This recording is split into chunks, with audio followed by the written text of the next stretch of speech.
Do you believe in your values so much that you'd be willing to be canceled for them? What about being fired? What about if your job required you to violate your conscience and you had to make a conscious decision that the next thing that you did or the statement that you made meant you were going to lose your primary source of income? What if your kid's school went so far that you had to pull them out and homeschool? These are the questions that a lot of people are being forced to consider right now. And what we're going to discuss today on this podcast, in our discussion with Joel Salatin and beyond, is whether or not you're actually prepared for that and how to actually get prepared for it if you're not. All of that and more coming up on this episode of Making the Argument. Thank you to everyone in our circle community who helped us choose this episode that is happening today. Number 2, we are streaming on the Rumble page of Nick Freitas. We are streaming on the Making the Argument YouTube page and Nick Freitas' YouTube channel as well. You can get the stream on all those locations. And 3, if you haven't already, go down to the link in the description and sign up for our community chat. We would love to see you there.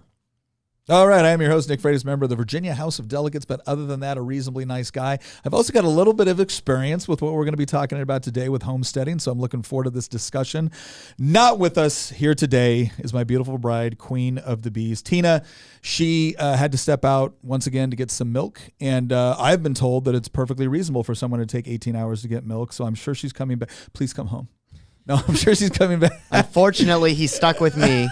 So we have our resident historian, political prognosticator, Christian Hines. Hello. How you doing, Christian? I am somewhat intimidated that I'm going to have to be the only person that Nick's going to be able to bounce ideas off for this episode. Oh, no. Thankfully, we have this whole audience. We've replaced you, Christian, with the audience. And then, of course, our producer of producers, Nicholas Hamilton, the good Hamilton, the one that doesn't like central banking. That's correct. One other thing, we are welcoming all kinds of questions from our audience today on this topic. And if you have a question, you can drop it in any of our 3 locations that we're streaming.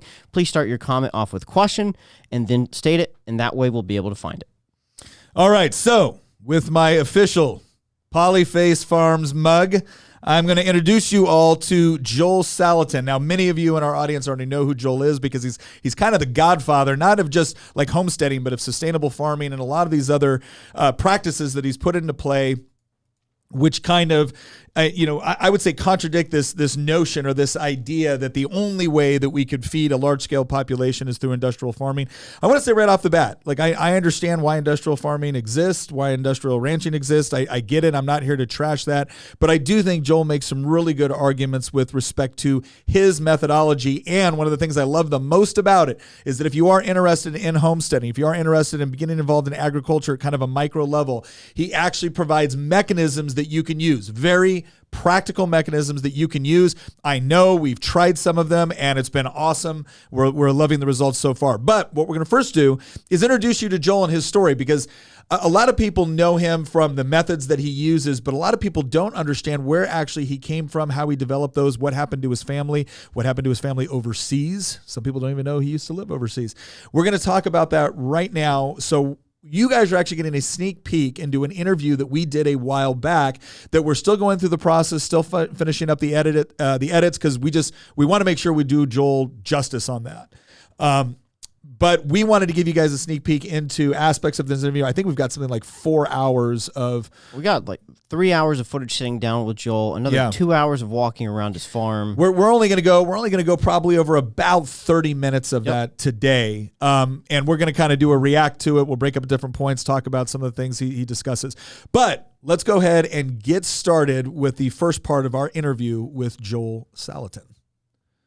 We're here in the beautiful Shenandoah Valley with none other than Joel Salatin of Polyface Farms. And in fact, we're in the very area, the very spot where he does his lunatic farm tours. Now, why do you call it lunatic? Well, because when you learn more about where Joel has come from, the sort of work that he does here, and the sort of pushback he has gotten from some of the big boys in the industry as well as government officials, they decided to call him a lunatic. Instead of run away from it, he embraced it and has been teaching other people to do the sort of sustainable farming that he does here on Polyface Farms.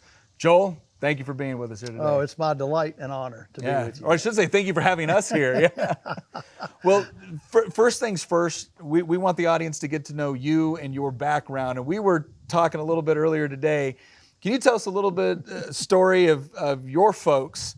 Sure. And how all this kind of came about? Sure. Well, probably the greatest blessing in my life now, looking back, is to realize I grew up in a home that embraced different, that embraced being a maverick. And so my dad, after the World War II, he flew in the Navy and got discharged and went to Indiana University on the GI Bill with a desire for business administration. But from his teenage years, this was he grew up in the 30s, and it was Admiral Perry going to the South Pole. It was, it was the kind of final push into some of these uncharted areas, and he just became enamored of the opportunities in the undeveloped world. He saw the U.S. as, we've kind of gone to every corner, and it's done. But he saw a lot of opportunity for entrepreneurs in foreign countries, and land was cheap, and he wanted to be a farmer. No money. How you get started?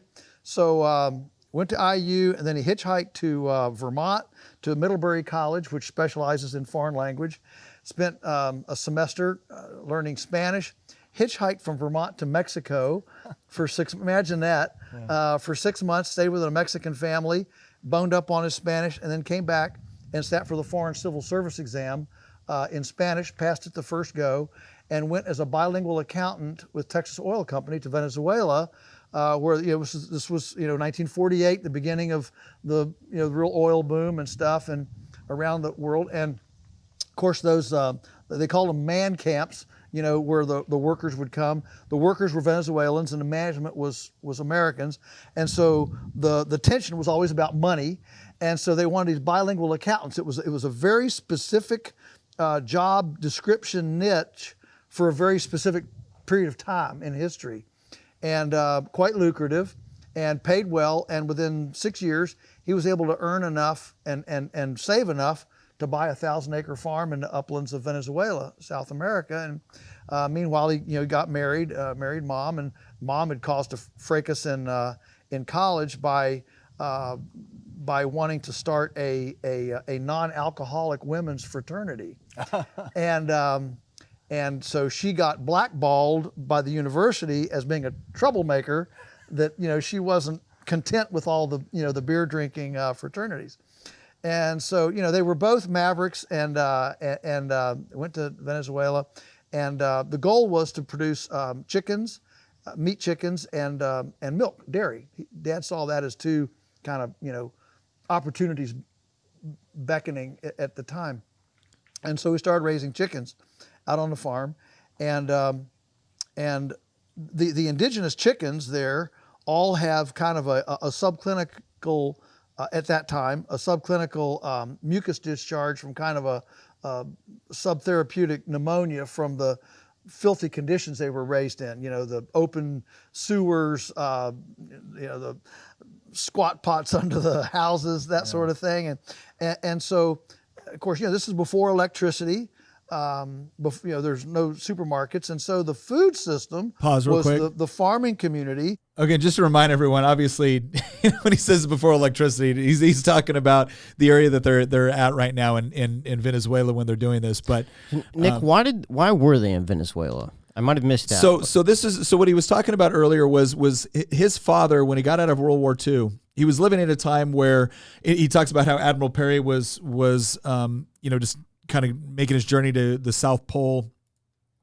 And it was this idea that, pretty much all the blank spots on the map were being filled in. Okay. And he really wanted to get into agriculture, but he felt like that would actually, and this is, we're talking about the 1940s, 50s now, that would be too difficult to pull off in the United States. Really? And so he really saw a lot of opportunity in the developing world to be able to go in there, to be able to get property, and to be able to be an entrepreneur, and specifically an agricultural entrepreneur in that side. So they were both, and you learned about a story with his dad too. I just think it was so cool. It's like he's going to school in Connecticut, he's learning how to speak Spanish. So what does he do? He hitchhikes from Connecticut to Mexico, goes down there, stays with the family in order to immerse himself in the culture and the language, so he can get this job that will get him to Venezuela. And but that's why they chose it. It's worth noting at this point in time, Venezuela's economy was actually in some ways booming. Oil had recently been discovered.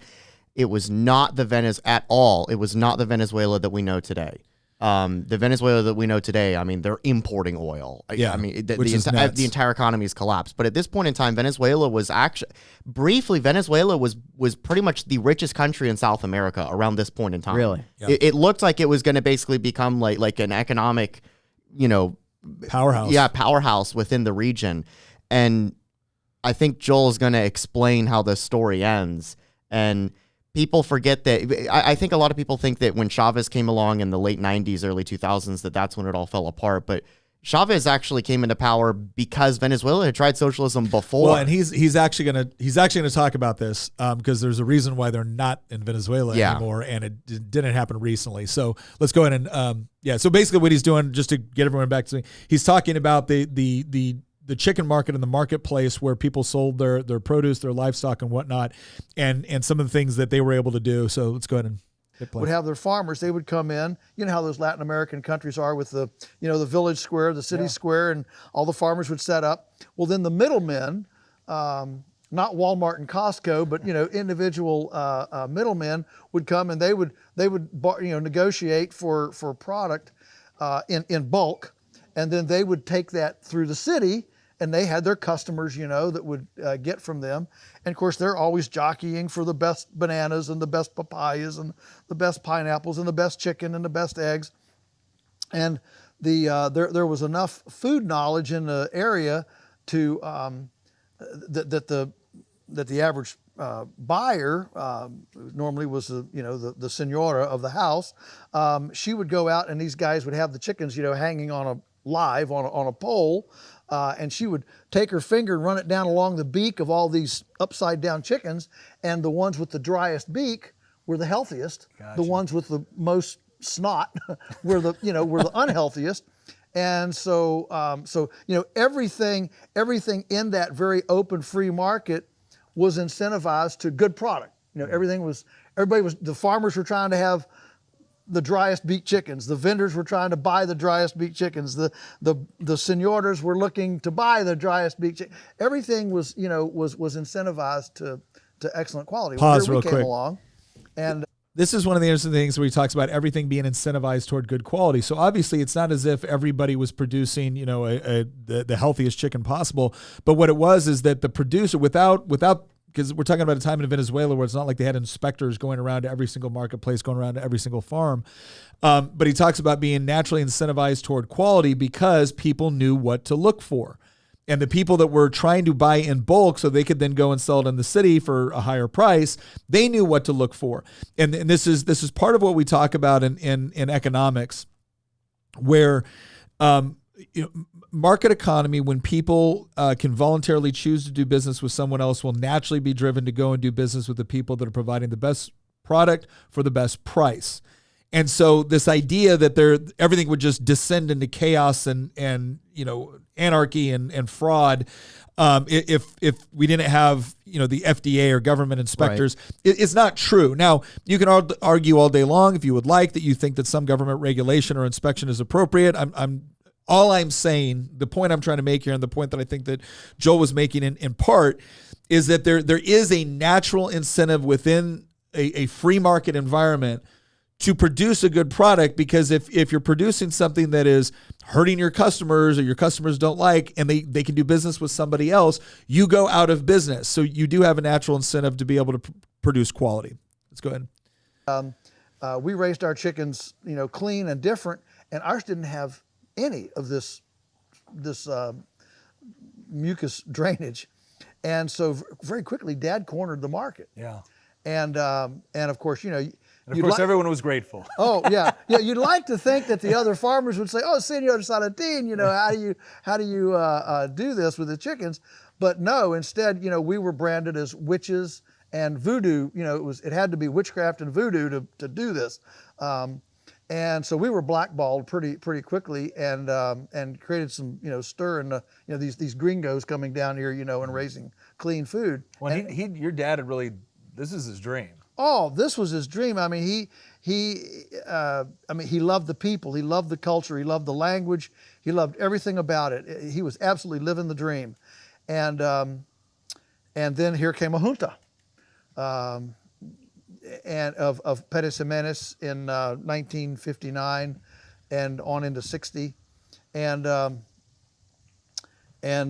what happens when you have complete societal breakdown is that it allows scores to be settled that are ancillary, allows other scores to be settled. And that's why the rule of law is so incredibly important, is because it's easy for lawlessness to break out into all sorts of little unsettled grievances. Now, Nick, he was saying that people, his dad was selling these chickens. People were buying them. He had cornered the market. Yeah. And now he's got other competitors coming in to try and shut down his business. Yeah. Now, would this be an argument for further regulations to make sure that doesn't happen? No, well, so it depends on how it's happening, right? So there's a big difference between laws and just regulations. So when we think of laws, we're generally thinking of not to say that regulations can't have legal power; they obviously do. But one way to think about it is obviously you have laws against things like fraud. You have laws against murder. Sure. You have laws against theft. All right. Regulations tend to be proactive measures that the government take in order to prevent you from doing something in a particular way because they believe it's more likely to cause negative externalities, right, or negative effects. And so this isn't. So for instance, when he talks about other companies trying to blackball him. So what did some of these other companies attempt to do? Well, they attempted to spread the rumor that these guys were involved in witchcraft, and so you shouldn't buy their chickens as a result of that. Now, again, there's the argument could be is that, okay, did they engage in slander or libel, and should they be held for damages? And you can have laws against that, and that's fine. The other thing too, though, is that the marketplace adapts. It's not like they ran them out of business, right? Because they tried to start these rumors. If they did, what he's going to talk about next wouldn't have had to happen, because ultimately you might be able to convince somebody to not do business with somebody else by lying about them, slandering them, libeling them, whatever it is. But if they're still producing a quality product at a better price, we see this all the time within our own marketplace, where people will attempt to maybe use less than honest competitive measures with somebody else, or lie about them, or essentially damage their reputation as opposed to talking about the quality of the product. But that's hard to effectively do over time, Over a long period of time. Okay. Yeah. Because the cops are busy, everything's in turmoil, okay, and so it was conducive to the scores being settled against the Salatins, and we basically fled the back doors. Machine guns came in the front door. We went and lived in a city for 6 months while Dad visited everything from the local constable to the Venezuela's Interior Ministry, Secretary of the Interior, and on up.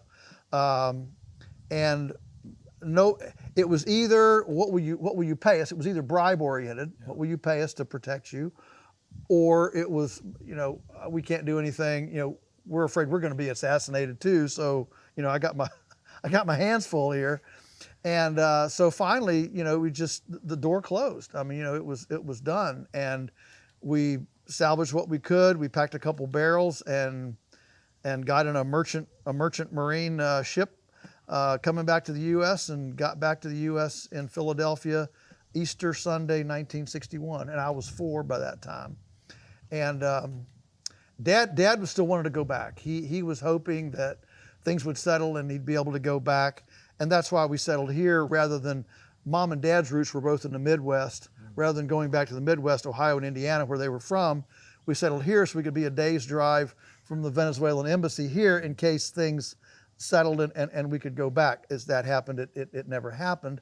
Now, looking back, our family now, while that took, I'm confident that Dad never got over it. He was 39. Yeah. I mean, he was this was his dream. He'd worked the prime of his life, and here he was, at 39 in the hole. And I know now when I turned 39 thinking, if I lost it all, would I start over? And he grew a lot in my estimation at that time. It's really, really powerful. Go ahead and pause that. That's so heartbreaking. There is a whole other portion of this that you'll be able to see in the full stuff when it comes out, because they fought for years trying to go back. That's what he really wanted to do. Is they just wanted to go back. They wanted to go back to the land they had rightfully purchased and whatnot. They actually ended up working with a journalist eventually, who helped them at the very least get a settlement from the Venezuelan government for the land that was essentially taken from them. And that's what they actually used to buy the property for Polyface Farms. And the next segment that we go into here is we talk a little bit about, what if you've never gone up to Polyface Farms. It's in Swope, Virginia. It's in Augusta County. It's right there in like Beautiful place. Heart of the Shenandoah Valley. It's absolutely gorgeous. I think they've got a little over 1,000 acres now. But not back then. And he talks a little bit about what the property looked like when they first showed up, because the reason why this is important to me is it would be so easy to go up there now, look at his operation, look at the work that he's done, the success that he's experienced, the books that he's done. He's with other groups. We're going to actually go through a whole list of some other homesteaders and stuff like that people might want to research. And it's so easy. And we see this so much now where people come and they look at the end result. They look at the end success that currently exists and give absolutely zero mind to all the sacrifice and hardship that it took to actually get to that point. And it becomes this idea of like, well, you have something that I don't have, and that's wrong. There's something wrong. No, they literally spent decades rehabilitating this land that they purchased when they got back from Venezuela. They spent decades, working multiple jobs, sacrificing, living off of, I think he told me at one point, $300 a month. And I'm telling you right now, even adjusted for inflation, that's nothing. In order to make this work, and in order to try out ideas, in order to make sure that they didn't get too far ahead in financing a bunch of stuff and capital equipment. He talks about how when his father first bought the property, they brought in advisors. What do we do? And it's like, okay, you're going to have to get a bunch of debt. You're going to have to you're going to grow a bunch of corn, build a bunch of silos, get a bunch of infrastructure. You see the same things when people talk about chickens. You need, $1 million chicken house in order to be, competitive at the commodity scale. And he said his dad really looked at this from the perspective of, if you kind of look at agriculture now, farming now, the industrial stuff is very, very reliant upon, fertilizers and chemicals and whatnot in order to replenish the soil, or in order to, provide enough nutrients within the soil in order to grow what you're doing. And it's interesting because at World War II, the chemical companies, DuPont, and they were producing massive amounts of chemicals for a variety of things that had nothing to do with agriculture, right? It had to do with explosives, it had to do with other things. But a lot of those same materials could be effectively used in agriculture. And it was kind of a quick fix to a lot of things, as opposed to like the composting approach. And so what you're going to see now in this next segment is talking about one of the things they did that was significantly different from how they were being told to do it, and what allowed them to be competitive within the portion of the marketplace they decided to compete in. So let's go ahead and go to that next clip. He saw the chemical approach, if not the commodity approach, but he certainly saw the chemical approach as essentially a drug addiction. It costs more every year. It makes me dependent on somebody else. And frankly, chemical 10-10-10 doesn't grow soil.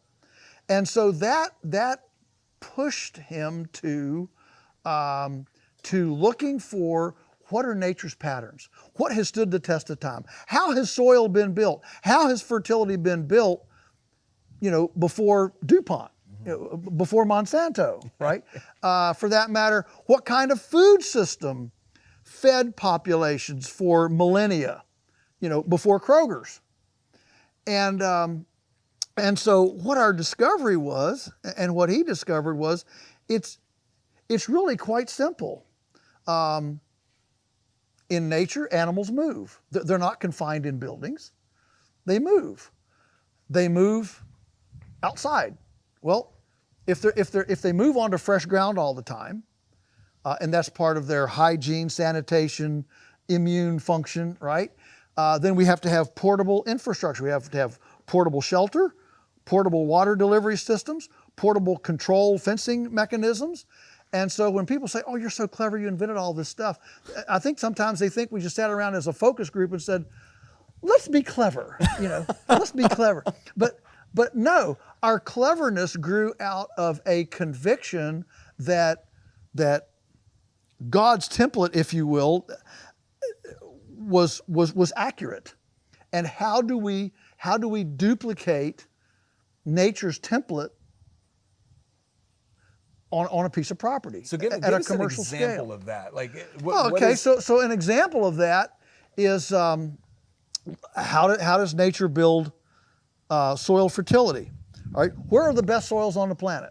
They're not under trees, they're not under bushes, and they're certainly not under cornfields. Where are they? They're on prairies with perennial forages. Well, how do these prairies function? I mean, so you can go to the American Midwest. The Shenandoah Valley was a magnificent prairie when, Governor Spotswood sent the Knights of the Golden Horseshoe over here to the valley to scope it out because he was afraid of all these ruffian Germans and Scotch and Irish, that were coming down from Pennsylvania, coming in behind the British who had stopped at the Blue Ridge Mountains, where Monticello and Thomas Jefferson were. He was afraid, that they were going to get surrounded by these non-British, So he sent these buddies over here. They spent 10 days. And they rode the whole valley, which is 80 miles long and 20 miles wide. And they rode back and they said, everywhere we rode, we could take the grass and tie it in a knot above the horse's saddle. Can you imagine? That's incredible. It was a magnificent savanna, silvopasture. And, of bison, elk, deer, passenger pigeons, prairie chickens, pheasants, turkeys. And so the American Midwest, same thing. The pampas of Argentina, the most of Australia, Pause the right great now. big One of the reasons why I love just listening to Joel Salatin talk is because he's got a depth of information and knowledge over years of doing this and research and study, but he also just paints a picture. He does. He does. When he's describing the Shenandoah Valley, I'm just sitting here like, What I found so fascinating is that he mentioned so many species that don't live in the Shenandoah anymore. Like passenger pigeons have been extinct for over 100 years. Bison are definitely not found in Virginia anymore, although they're not extinct. well, one of the things he talks They're not about, in Virginia. Yeah, there's actually a bison. There's actually a bison like ranch here in Culpeper. Really? Yeah. So I was wrong. Apparently they are, but not in the Virginia. wild, right? Like, so you're not going to go and like I have bear cross my property sometime. I never have bison cross my property. But he talks. This is one of the things I found fascinating as he was describing all of this, because when I went on the lunatic farm tour that he has at Polyface with Allie, we got up there and he just puts you on like these open trailers. So you're sitting on these open trailers and you're driving around and you're looking at how he does everything. He gets off and he explains it. And one of the things that he discussed is about how he replicates what happens in nature. And he gave a couple of examples of this, one on what to do and one on what not to do. And what's interesting is the what not to do. And I'm just going to tell you because we're going to save this for the final cut of this. But one of the things that has what not to do is a perfect example of when the experts get it wrong, and the devastating effects of when experts get it wrong, and how they never seem to take responsibility for when they get it wrong, provided that it was the appropriate government narrative. So let me give you an example.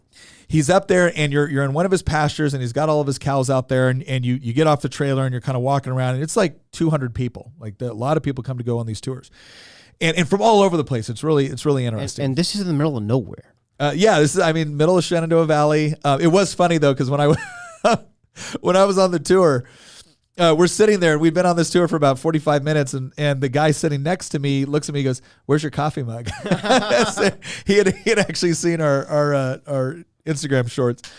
But we get off and he's going through and he's explaining what he does here, and he got his cattle right here, and then he's also got these huge these huge like chicken mobile chicken Tractors? Not tractors, because a tractor is one that you're kind of pulling by yourself or whatnot. This is more of they are technically, but they're like I'm trying to think of, they almost look like the cattle cars. they're not, but that's what they look like. And he's got it all set up with chickens in there. Maybe somebody in the comments can help. Yeah, and he's talking about how the cattle move. And he goes, if you look at the American prairie before, massive expansion and whatnot, what happened? He goes, well, you had major grasslands. Bison herds would come in. They'd eat the grass. And then who follows these bison herds? He goes, birds do. And so what do the birds do? He goes, well, the birds come in, and obviously the bison are dropping off a lot of fertilizer, right, as they're moving. So they're cutting down the grass, right? They're pruning it, as he likes to call it. They're pruning the grass because, bison and cattle and whatnot, they don't eat it all the way. They don't eat it all up by the root. They leave it a lot of this manure, and then the birds come in, and they're eating the larvae, they're eating the flies, they're eating all this stuff that ends up helping carry disease, right? He goes, so as he was looking at how are we going to replicate what happens in nature in order to create these nice fertile soils and this sustainability, he goes, well, we're not going to put all of our animals in a pen herded up, in feedlots. We're going to rotate them through pastures just like they would do in nature. And then when we rotate them out, we're going to rotate these trucks they have with all the birds, and these birds are going to go out and they're going to eat all the fly larvae and whatnot. And then what are they going to do? They're going to lay eggs. And this natural process that takes place, because they're also scratching the manure. That's the other thing to keep in mind. They don't just come in and, if you own chickens, you know this, they scratch at the ground. So what are they doing? Well, they're mixing the manure in with the soil. And so there's this natural process with no chemicals and no commercial chemicals involved, where your soil is being automatically replenished. It's healthier for your cattle. And the people that are in the entities that are doing the work as far as managing your soil are things you're going to sell later, right? Because you're either selling the beef or you're selling the eggs or whatever it may be. And so he's actually using what he calls appreciating capital instead of depreciating capital. So instead of having to buy a bunch of things to go out there and disperse your fertilizer and whatnot, he's using chickens to do it. He's letting birds do what birds naturally do. He's letting cows do what cows naturally do. He's letting pigs do, he calls it respecting the pigness of the pig. He's letting pigs do what they naturally do. And it has this rejuvenating quality to the soil. And he's letting each one of them work in symbiosis. And each one of them provides value and profit for his business. So this is the exact opposite of what modern day farming has turned into. And not modern day. It's more of when you look at industrial, and let's try to be respectful for why industrial farming exists. Industrial farming exists because it creates certain efficiencies with respect to the raising of livestock, right? Or the planting of crops and what they call monocultures. So you have acres and acres and acres of one crop. That provides efficiency with respect to what you've produced and getting it to market, so it lowers prices. Okay.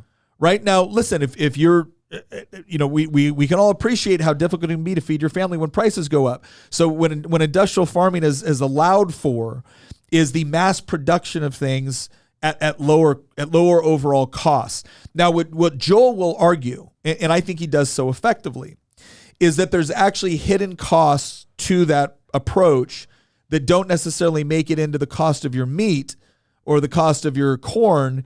It's realized in other ways, whether it's the cost of your health, whether it's the fact that a lot of this ends up being subsidized by the government. Like Joel's not getting a bunch of subsidies to do what he's doing. A lot of what you see within your grocery store, that's been heavily subsidized by the government, by the farm bill, by things like that. And that is problematic. And I've had people tell me before, oh, Nick, you don't like subsidies until it's for agriculture. I'm like, nope, I don't like it then either. And that can make me really unpopular with people that otherwise agree with me on other topics, but I don't believe it's appropriate for the government to take money from other people and redistribute it based off of who has the best lobbyists, even if I like your industry. I don't agree with it. Sorry. Because what it also does is it hides the actual cost of doing business the way we are. And so the problem with these, when we do these massive feedlots and things like that is yes, there's certain efficiencies you get with respect to the raising of that cattle, the butchering of it and everything else, the feeding of them. But one of the other examples he used as he was going through this farm tour is he said, look, he goes, I'm old enough to remember, right, when they grabbed a bunch of farmers together to listen to government-approved experts explain to us that they had a new way. They had a new way to save on feed costs and on protein, specifically feed costs for our cattle. And what were they recommending? They were recommending when a cow dies, you grind it up and you include it into the feed for your cattle. And they had all the appropriate government experts to say, oh yeah, this is going to help you reduce costs. It's going to reduce waste. It's going to do all these other things. The whole cow? Just, chop it up. I mean, I don't want to I know where this is going. All right, so Joel's approach to this was, well, I don't have the same degrees in biology. I may not be an expert. I may not be an expert, but I know this. I've never seen a cow eat a dead cow in the wild. I've never seen that happen in nature. Well, fast forward several years, what do we have? Well, we have mad cow disease. What's mad cow disease resulted from? In part, it's the grinding up of certain aspects of the cows, feeding it to them, and then that causing obviously some pretty big problems, which had massive effects. And this also goes to the whole issue of scale. Obviously, consolidation and scale within a marketplace can be done for great efficiency and effectiveness, right? It's not always a bad thing. What you do need to understand, though, is that if you have, not monopolistic, but semi-monopolistic control, especially on areas where the government weighs in heavily on the side of one industry or one company over another, when they're getting it right, nobody notices. But the moment they get wrong, you're now affecting a marketplace far greater than you would have if you had smaller economies for these products. And so the question would be is, okay, well, why don't we have more of these? Well, the reason why we don't have more of these is largely because of government regulation. It's not as simple as me raising beef and then slaughtering the beef and then processing the beef and selling you beef. I've got to get that done through an approved processor. Which raises the cost. And the USDA has a lot of influence on that. And people will sometimes ask, well, wait a second. Why does the USDA or the FDA, or why do these federal agencies have all this authority on beef or livestock or other form, meat that's not being sold across state lines? Because the Interstate Commerce Clause of the Constitution is the Interstate Commerce Clause, not the Intrastate Commerce Clause. So why do they have all this authority? Well, obviously, a lot of times when you sell, there's third-party vendors. So, like, I'm buying it and then I'm selling it to Safeway or something like that. Okay, great. Let's just assume that if it's crossing state lines, there's some federal jurisdiction there, whether we like it or not. But why interstate and why local? I mean, for some of the stuff we're talking about, like intra-county. Mm-hmm. Why can't I do that? Well, there have been states like Maine and others that have actually tried to pass laws which said, okay, at the local level, if you have the ability to do X, Y, and Z at the local level, and because it's not crossing state lines, no reason for the feds to be involved.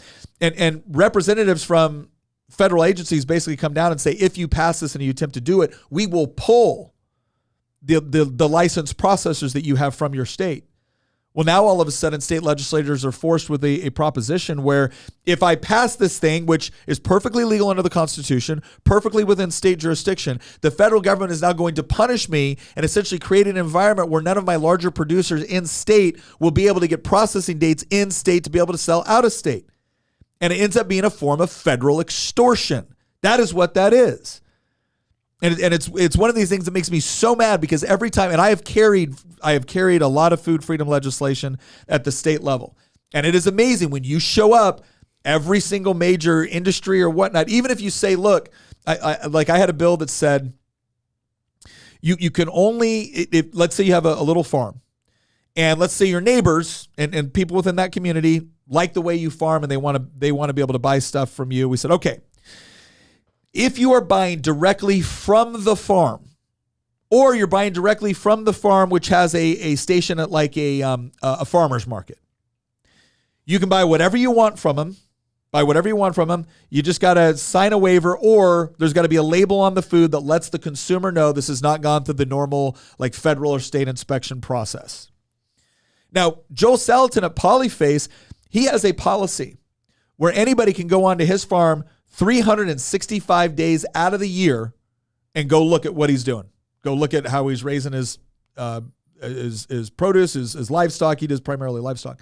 You can go look at it because he wants you to know he's fine with it. He's like, if you're going to buy from me, I want you to know that what I'm doing is on the up and up. It's clean. It's a good system. It's a good service. But that's not good enough for some of these other people that automatically go to this idea that if we allow you greater freedom to be able to purchase what you want, or for you to be able to sell what you want to somebody that is knowingly purchasing it, well, if they get sick, that could adversely affect our industry. And I'll never forget sitting there with a very, very large state group that represents a lot of people within agriculture, and they said, "Well, Nick, if you allow people to buy raw milk, and somebody gets sick, it's not just going to affect raw milk; it's going to affect the entire industry." And I said, "Well, wait a second." I said, "Here we are sitting in this building that you own, which is about 6 stories. But this is huge. You guys obviously have a decent budget with everything that you do. Why don't you go out and advertise that your milk, which is pasteurized and homogenized and everything else, right? It is the safe milk. You can go do that. You can do that. But no, you want a law making it illegal for somebody else to buy raw milk. And that's the problem. And Joel gets into that. I have a question. Yeah. You were talking at the start of this segment, shortly after you had paused the video, and you mentioned, like the difference between the way that Joel does this type of stuff versus the way that industrial farming works. But one thing that I'm not an expert on this topic, so this is an actual question. Well, I don't claim to be either, right? I know this stuff more than me. I've hung out with a lot of experts and spent a lot of time I've never with been experts. here. Let's put it like that. You've actually met him. You've seen the farm and everything. And you are also the host of the Y Minutes, and we've done a video before on Sri Lanka and why the economy of Sri Lanka collapsed. Now, for people that are watching or listening, they're probably thinking, okay, what does homesteading in the Shenandoah Valley have to do with Sri Lanka? Yeah. Well, one of the things, there were many things wrong with Sri Lanka, but one of the things that was wrong with what happened with Sri Lanka, the economy's still in shambles right now, is that the government passed all of these organic farming bills. And what they basically did is that they outlawed industrial farming in Sri Lanka and mandated that everything be organic in the country. And it created one of the largest food shortages in the country's history. Oh, it devastated their tea industry, which was one of their major exports. Completely destroyed some of the largest sectors of the Sri Lankan economy. And they still have, this was like 2 or 3 years ago when this happened. Yeah. And they're still in the middle of like one of the worst economic crises that have ever hit that country. And they had a civil war that lasted like 25 years. Here's what this. So what's I think you get where I'm going with the question. Like, if organic is so good, why wasn't this great? And why didn't it work in Sri Lanka? Here's what it works out to. It turns out that even when the government gets something kind of right, they screw it up.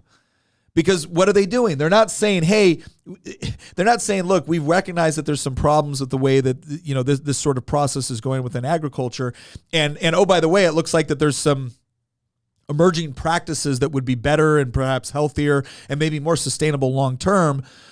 So, hey, let's make sure that we allow these ideas to be able to compete within the marketplace and find their various niche. No, there's like, well, oh, this is good. Okay, it's mandated.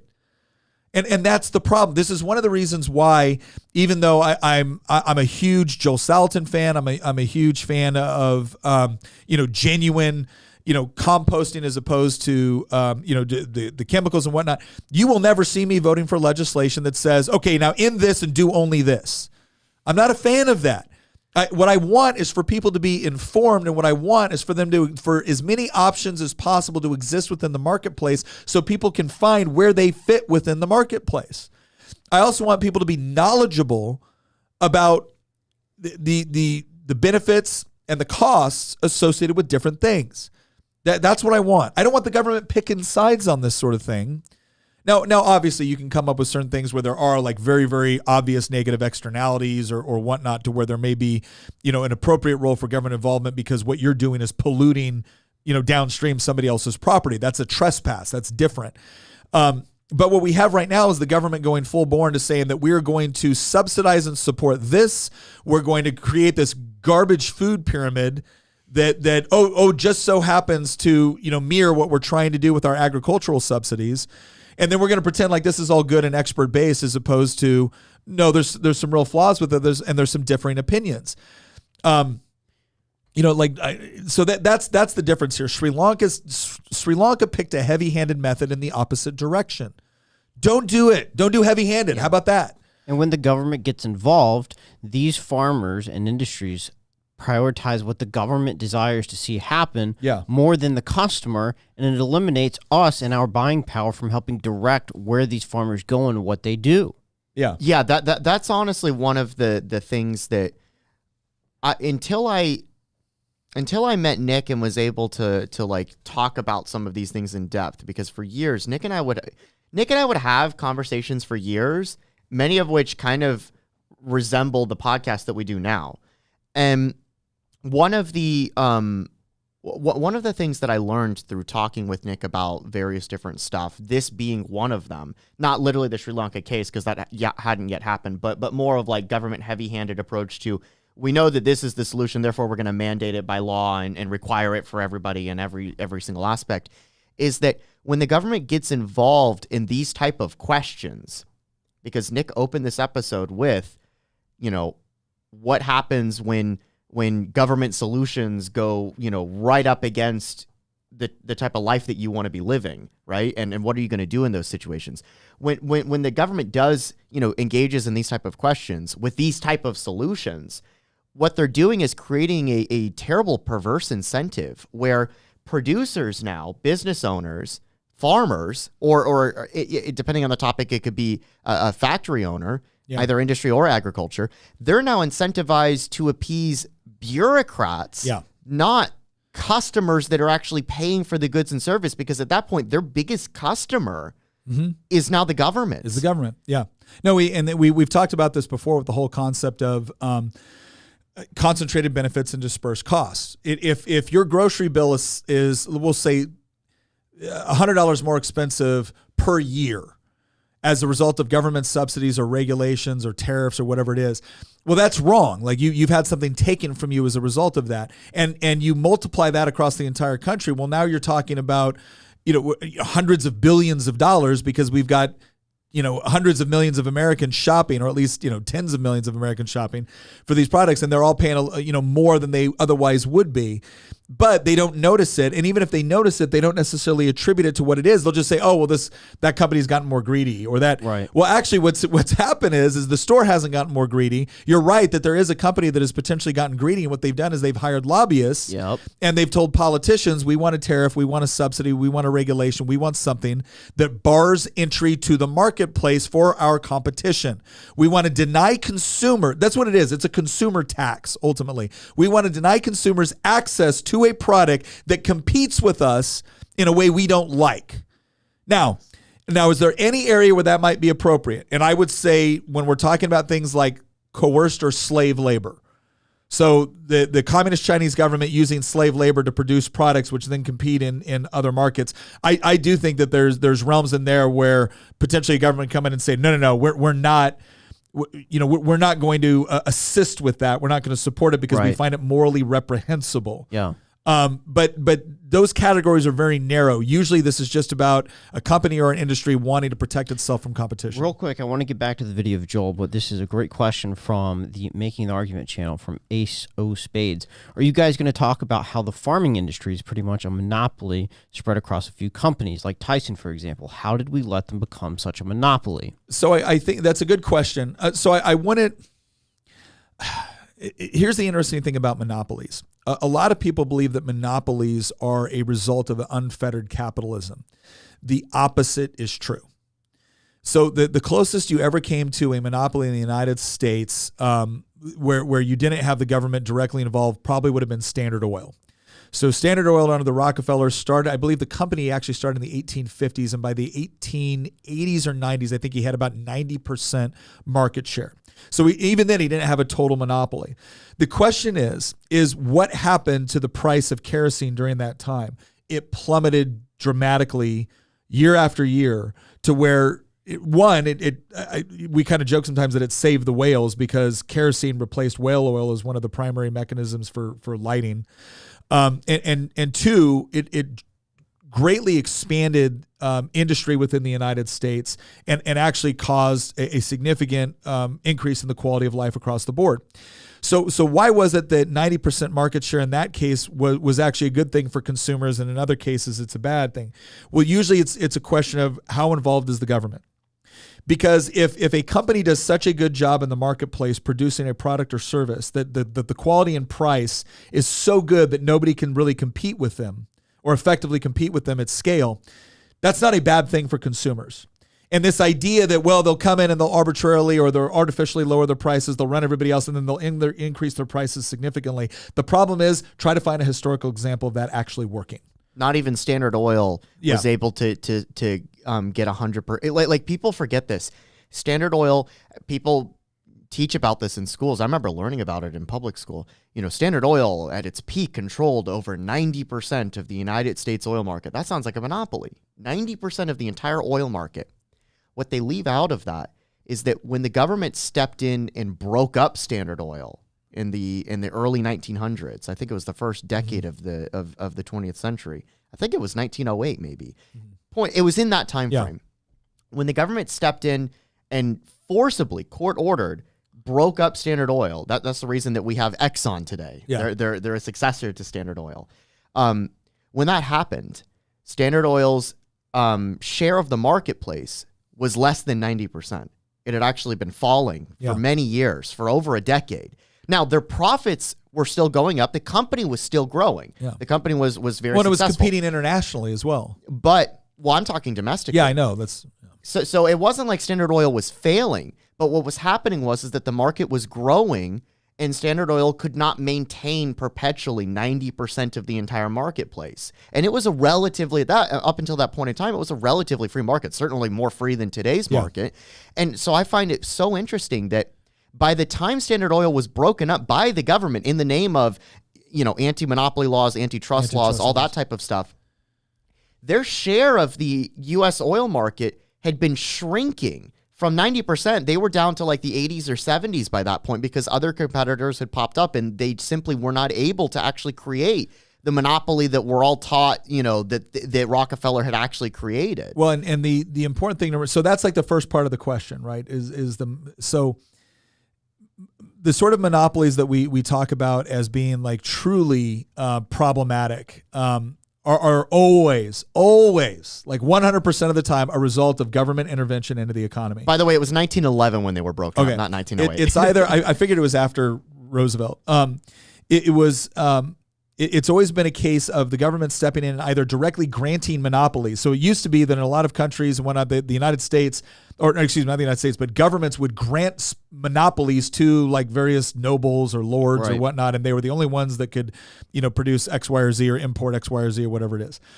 In the United States, we don't have the United States government granting monopolies. What we do have is them passing legislation which gives preferential treatment to certain entities within the economy, either in the form of subsidies, tax breaks, or regulatory capture. And so for some of these companies, and you see this within, and it's interesting, the more the government gets involved, the more you see consolidation and monopolization. We see this within healthcare. The more you see consolidation of control over hospitals. You see this within certain elements of agriculture where you have more consolidation because you get to a point where those concentrated benefits and dispersed costs create an environment where they're able to pass laws that are beneficial to them and hurt their competition. And again, sometimes this is big and obvious in the form of like massive subsidies to agriculture. And other times it's less obvious. And it's almost, especially on the regulatory side, it's almost always done in the name of we're going to protect, we have to provide for public safety. We have to make sure that the food supplied is good and healthy and it's not going to hurt you. So that way we can encourage commerce and transactions and people are confident when they walk into the grocery store that the milk they're buying isn't going to poison them. Okay, fine. Until you realize that a lot of these laws, when you look at it, like bills that I pass where I'm like, can I buy directly from my neighbor without you guys coming in and inspecting? No. Why? Well, because you could get sick and then you could blame the entire meat industry. Dude, no. This is now just saying we don't want to compete with smaller providers. We want to be able to consolidate. And force them out of the market. And force them out of the marketplace. We want to make it so difficult for them to compete with the big boys that the only way that you can actually get into this industry is if you collaborate with the big boys. And so that's where I see some of the problem with, and again, it's not because I think, Tyson is all evil or Smithfield is all evil.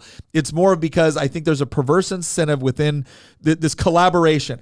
I love it when people say public-private partnership is like, oh, well, it must be okay if it's a public-private partnership. Oh, yeah. You know what a monopoly is? A public-private partnership. Yep. So yeah, don't be fooled by that. Nick, we've had a lot of new people join the stream since we last were watching this with Joel. Give us an update. So on what here's we're doing here. I'm going to go into this last part about Joel, and then we're going to get into some of the specifics of homesteading using some of the techniques Joel talks about. But what we've talked about here is kind of an introduction to Joel Salatin. If you don't know him, go check out Polyface Farms. We're also going to have some more things that we put out about him. Great guy, and I don't mean just very effective at what he does. I mean just a genuinely good human being. Yes. Get up there and visit Polyface Farms if you're anywhere near Virginia, and even if you're not, fly. You'll love it. He does a lot of stuff during the summer that's really neat. He has like a rogue food conference, which is awesome. He's really well known. I remember. He's been on Joe Rogan before. I mean, yeah. I was talking to some family members, some aunts and uncles. This was like 3 or 4 months ago, and there was just some conversation. These are people that are not like super political or anything like that. And they were just having a conversation, and then somebody brought up Joel Salatin, and everybody in the room was like, "Oh yeah, I know this guy up in the Shenandoah Valley, runs Polyface Farms." And I was like, because at that point I had known who he was through you, and so I was like, "What? How? Like how did my own family know who this guy is?" Apparently, he's very well known. He's a big deal, and so what we did is we talked a little bit about his experience, his family's experience in Venezuela. They used to live over there when the junta came into power. They essentially had to flee the country, lost everything. They ended up starting over in Swope, Virginia, Augusta County, Shenandoah Valley. And he's talked about some of his experiences and what they do. And one of the big things, if I had to kind of sum up, and Joel would do a better job, but if I had to sum it up, they try to replicate what they find in nature as they raise livestock and they engage in agriculture. Instead of just massive feedlots or massive amounts of chemicals and whatnot, they really try to replicate what they see in nature. And what's so wonderful about it is that it provides someone like me with 10 acres. Right? Or if you had a quarter acre, there's things on here that you could do that Joel, he shows people how to scale. You got a quarter acre, here you go. You got 5 acres, here you go. You got 100 acres, here you go. And he's got, I think over 1,000. And he shows you how to scale in order to, raise livestock, especially. He doesn't do as much he does more on the raising, not the growing side, but he does do some of the growing as well. And it's fascinating. So let's go. I want to go to one other clip, and then we're going to get into some of the specifics of homesteading and how you can actually start. Shannon Rice on the MTA channel said, it would be really nice if the government would stop treating us like we were all trying to unalive ourselves. Oh, yeah, that would be nice, wouldn't it? Yeah, because they think unaliving you is their job, and they don't want any competition. But all right, let's go. Let's go. Here's the deal. We're gonna go with the last clip, and this is a specific instance because I asked Joel. I said, "Hey, has there ever been a case you've fought now for decades? Not just you, your family, your father before you, the whole deal. You have finally reached a certain level of success. Was there ever a point when you ever thought it was all going to go away?" And we're gonna listen to his answer on that one. Has there ever been a time where you guys thought we might lose it? Yes. That time, I can't give you the year, but it was in the late 90s, maybe 96, 95. And we got a knock on the door. Food Safety Inspection Service. It's just like on TV.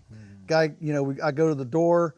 Guy, he's got his big badge like the FBI, I'm from Food Safety Inspection Service. We have impounded all of your beef at the slaughterhouse. You're being accused of selling uninspected product. We've confiscated it. And not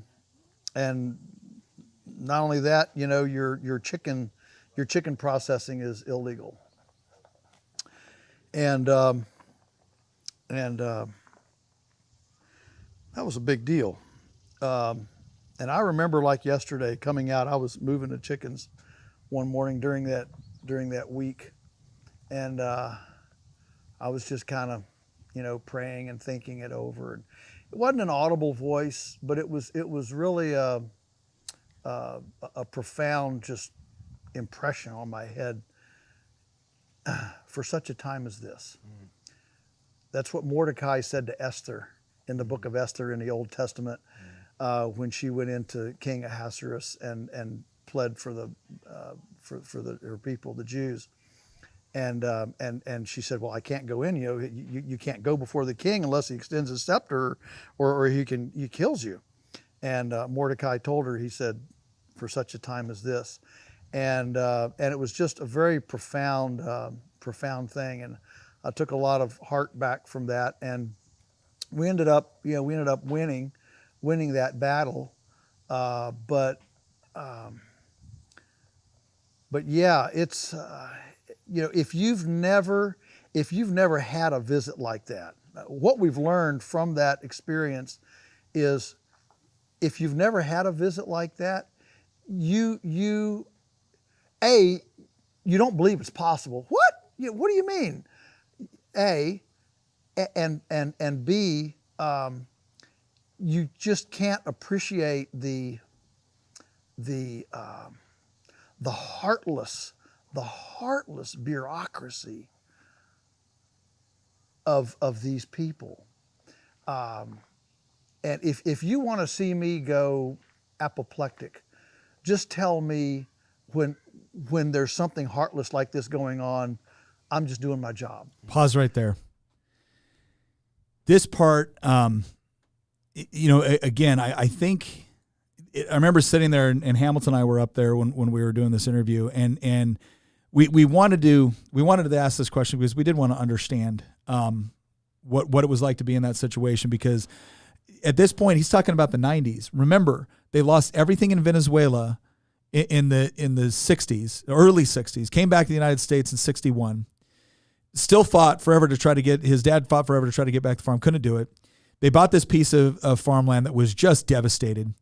You will see when we put out the full interview, all of the things they went through to build this back up and create something that is absolutely gorgeous.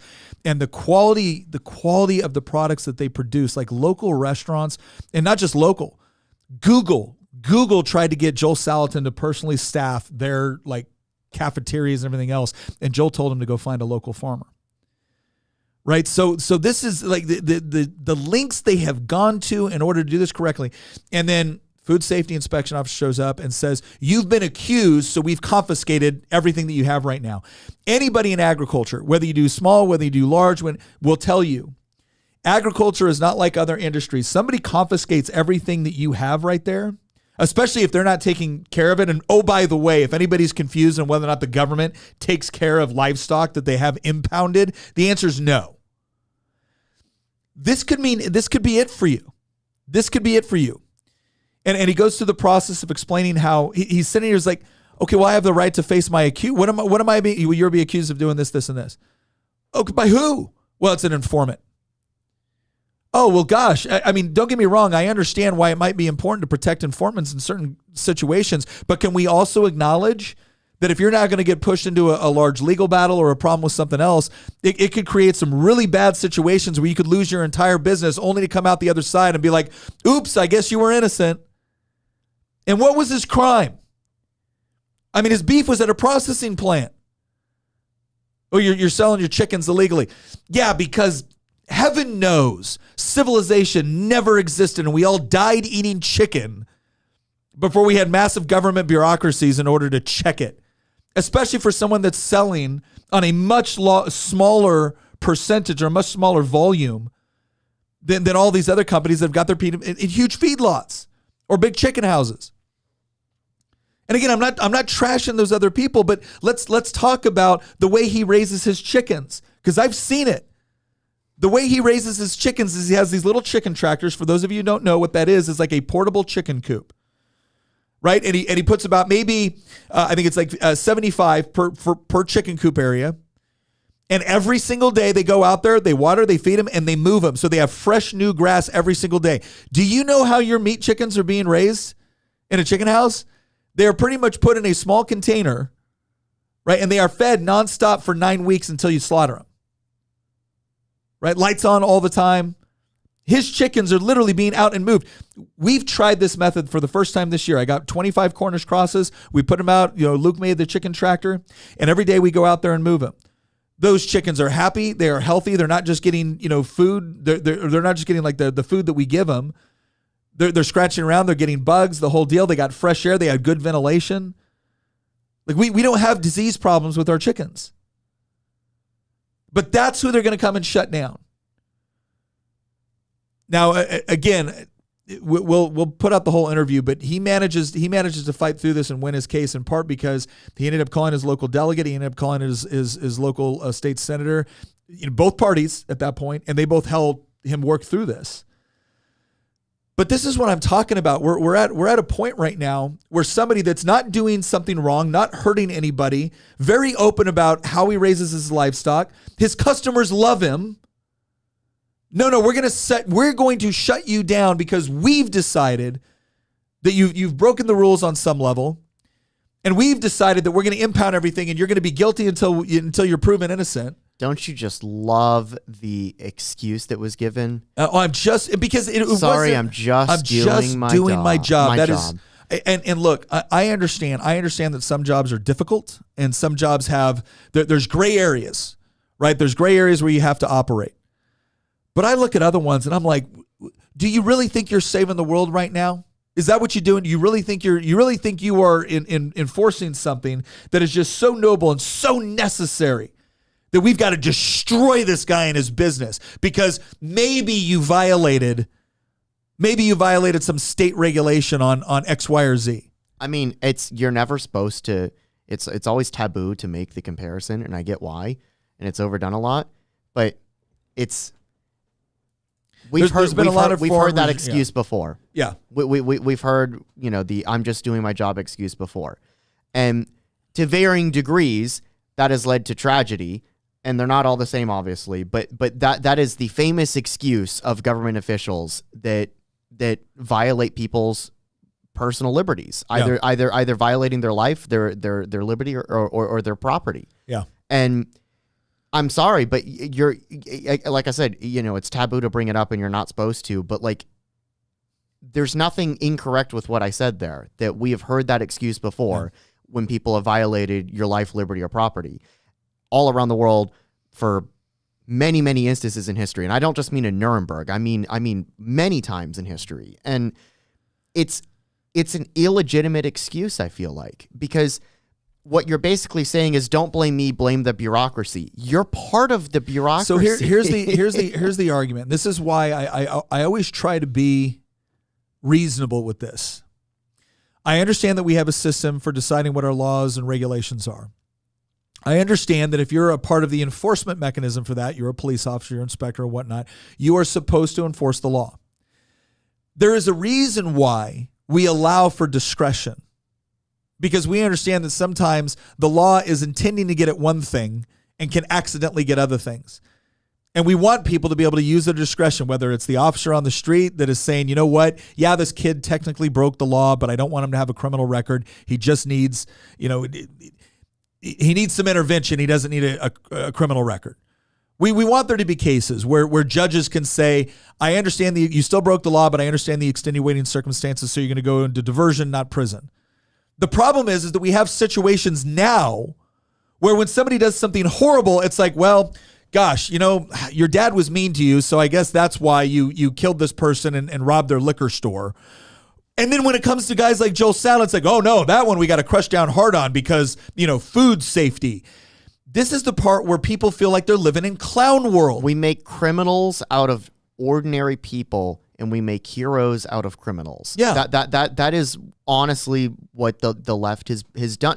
I said this in a podcast the other day, and I said something like, the worse off a person or a group acts, the more the left likes them. And I used as an example, look at how the left treats Antifa or BLM or really any of the people in like Portland or Seattle, the people that are like shooting up on the streets, that are like robbing stores and stuff like that. Look at how they treat those people. Oh, they're victims. Mm-hmm. They're marginalized communities. And look at the way they're trying to treat someone that's trying to sell you raw milk. And then look at how they treat somebody like Joel Salatin. Or look at how they treat, I used the example at the time of parents at a school board meeting. Like, I think that there's obvious, maybe it's because people are busy and they live their lives, and so they don't necessarily piece everything together. But if you do take the time to just think about how groups of people that commit arson and grand larceny and rob storefronts, and look at how district attorneys look at how attorneys general in states like California or Illinois or Washington State, like look at how they treat those people, and then look at how they treat some, like you said, somebody that wants to sell raw milk. Yeah. Well, and here's where we're at. We're going to go into this next segment. We've got a ton more with Joel Salatin, but like I said, I want to do that justice, and we're going to put it into a final product that we're going to make available for everyone. What I want to do now is I want to go into kind of the initial statement. We kick this all off with, if you got canceled, if you got fired, if you needed to pull your kids out of school, and now all of a sudden you're going from a 2-income family to a 1-income family, what are the different ways you can be more resilient? And the reason why we focus on this, and I think we're going to have a whole series where we're really focused on this whole intentional communities, and we've got our 90-day challenge going where our audience is, and you can go on Circle. People are sharing their different experiences, some really cool things that I never thought of before. Link in description. Yeah, where they're going through and they're explaining things that they're doing, whether it's learning new skills, developing new capabilities, finding the ways to be more, become more financially diverse. And all of that is about the resiliency side of this. It's like we all understand that we're living in a time right now where it's probably easier to get fired, canceled, or have to drastically change some aspect of your life because of the way our culture is going and the way it's affecting our laws, our corporate culture, and everything else. And the thing that I've always said is, like, rather than looking at this as, oh, bother, we got to go do these things are fun. Mm-hmm. And again, different people have different ideas of fun. When we talked about like the intellectual pursuits, Christian was more excited. When we talked about raising pigs, Christian is like, I'm good. I'll just eat the pork you make. Right. But we're going to go into a couple of things right now on if you are interested, if you're interested in kind of developing more resiliency, where do you start? We're going to do one of these we're doing this right now for Homesteading. We're going to do another one for homeschooling. We're going to do some other stuff. Christian, I'm going to work with Christian on some of the stuff too, on some of the financial stuff. But here's where I want to do, like, there's kind of 4 categories I want to talk about. Stages of homesteading, right? And this isn't coming from any like fancy book. That's just coming from me. And let me just say right off the bat, I'm not at the expert stage of this. Like Joel Salatin, expert. Some of the other people we're going to talk about, Jess from Roots and Refuge, Justin Rhodes, the Abundance Plus crew. Those guys are experts, and they are awesome, and they're just fun to listen to. But there's people considering it, right? And they're sitting right now going through like, what do I need to do in order to like really figure out what I can do with what I have. Right, so I got 10 acres. You can do a ton on 10 acres. And out of my 10 acres, about a little under half of that is pasture, and then the other half is woods. But when I was on that lunatic farm tour, we had people that were literally living in an apartment, learning how to grow stuff, either through, maybe like kind of small hydroponics or just stuff that they could do within the apartment as they looked for property that they could move, get themselves like 3 or 4 acres and really expand out from there. And so the reason why I share that story is I want people to understand that you'd be amazed at what you can do with relatively little space. You do not have to have 1,000 acres. You don't got to have 10 acres. So if you're going into that considering, here's some of the places that I would encourage you to take a look at. One is we got the website here for Polyface Farm, the Farm of Many Faces. You can shop Polyface meats. Again, you can go and visit this. I want to go back again. Oh, we will. I was supposed to go back for the Rogue Food Conference. I wasn't able to make it. I had a scheduling conflict, but I want to get to that next year. There's some other stuff that we're already looking at doing back in. But during the summer, they have got a ton of stuff going on for kids, for adults. I mean, it's just awesome, and it is a gorgeous place. You can see here the mountains in the back. Yeah. And when you're like in the middle of the farm, you're just surrounded by these mountains, and it's gorgeous. Yeah, it's beautiful. But I want to read off a comment real quick. This is very encouraging from Homesteading Crazy. My kids are homeschooled. I don't have a job anymore because of computers, and I'm starting a homestead at 60 years old to make sure my family can eat. Yeah. Go, Joel, you rock. Yeah. That's pretty encouraging. Awesome. That's awesome. Yeah. So, and the great thing about going to Joel, if you're considering doing this now, if you live in Virginia, this is easier because you can just, maybe hike up there for a weekend and go on the tour and whatnot. And again, he focuses on livestock, and what he raises primarily are, chickens, meat chickens, rabbits, laying hens, beef, turkeys, and pigs. Okay. Right. So kind of the full spectrum of any of the meats that you would typically want on your dinner plate. He does it, and he does it at various scales, and he shows you how to do it from a micro scale all the way up to something where like this is your job, like this is your main source of income. Well, and real quick, before we move on from this, Joel is probably as passionate about teaching Yeah. this practice as he is doing it. And the way that he teaches this, he's practiced it, and he's a good communicator. He makes things simple. He makes them exciting. And so going on one of his tours with the family would be a really incredible experience, because he is committed to making sure that everyone that is there understands what's going on. Well, and he will. This is so important. Jordan Peterson actually talks about this, where he talks about be careful who you share good news with, and who you share bad news with, right? Because don't share good news with me, because I'm too much of a. He's like, you want to surround yourself, and you want to be able to take criticism from people that want you to succeed. Yeah. And I've had to take criticism from Joel on some of the things I've tried to do in the legislature when I was working with him, and like, how do we do this better and whatnot. He's Nick, I don't think you should have done it this way. Maybe do it this way. And the thing is that when Joel provides that, I know it's because he wants what's best for the community. He wants what's best for me as I'm trying to make things happen for him and fight for food freedom. When you are surrounding yourself with people that want you to succeed, and want you to be successful in this endeavor, you will be able to learn a great deal. You'll be able to, take that criticism because it's there with the best intention. Now, there's always going to be people, let me just say this right now. There's always going to be people in every single industry, every single community that are just, you're not doing anything right, and that's not the right way, and you should do it this way. And you know what? Screw them. Anyway, all right, but Joel's not like that. Joel's great. Let's go to the next page. I want to show people. So I Polyface is where I went to when I looked at a lot of like raising my livestock. So right now, what am I doing with that? Well, like I said, I have 25 Cornish crosses. I might actually end up doing 75. Those are chickens, right? Yes, those are meat chickens. Want to make sure. Those are meat chickens. Some people like more of the heritage breeds. The heritage breeds of chickens are great. It's kind of considered kind of more organic. Not that you can't have, organic, Cornish crosses, but the point is that the heritage breeds tend to not produce as much meat as the Cornish crosses, which were kind of like bred for this. The other thing I'm doing is I'm raising pigs again this year, but last time I pretty much had them in a small element that I came down, we fed them. There's only 2 in there, but it was still small. And pigs will turn, like if you've got let's say a 20 by 20 space, pigs will, and let's say it's fully overgrown and the whole deal, pigs will turn that into the surface of the moon in a week, right? Like they do it quick. So Joel rotates his pigs through and he puts them out into the forest and whatnot. So like I said, I have about 6 acres of like wooded area. And one of the things that we've done, are you about to pull up the reel? I am. All right. We'll show you a reel real quick to give you an idea of kind of our setup. And this was early on. One line, like literally one line of electric fencing. Okay. Through the woods that I have in there. And my pigs are currently turning poison ivy into bacon. Right, they are not only one that reduces your feed costs significantly. It's easy to keep them pinned in because pigs are smart, which means the first couple times they get zapped, they start learning don't touch the line, right? And then what they do is you can move that line within your woods, you can rotate them around within there, and you're not only reducing your feed costs, you're not only producing your pigs a far better life than they were just sitting in one little area, confined area, but you're also rejuvenating the soil within the woods. And so, like I said, I'm getting rid of my pigs are turning my poison ivy into bacon.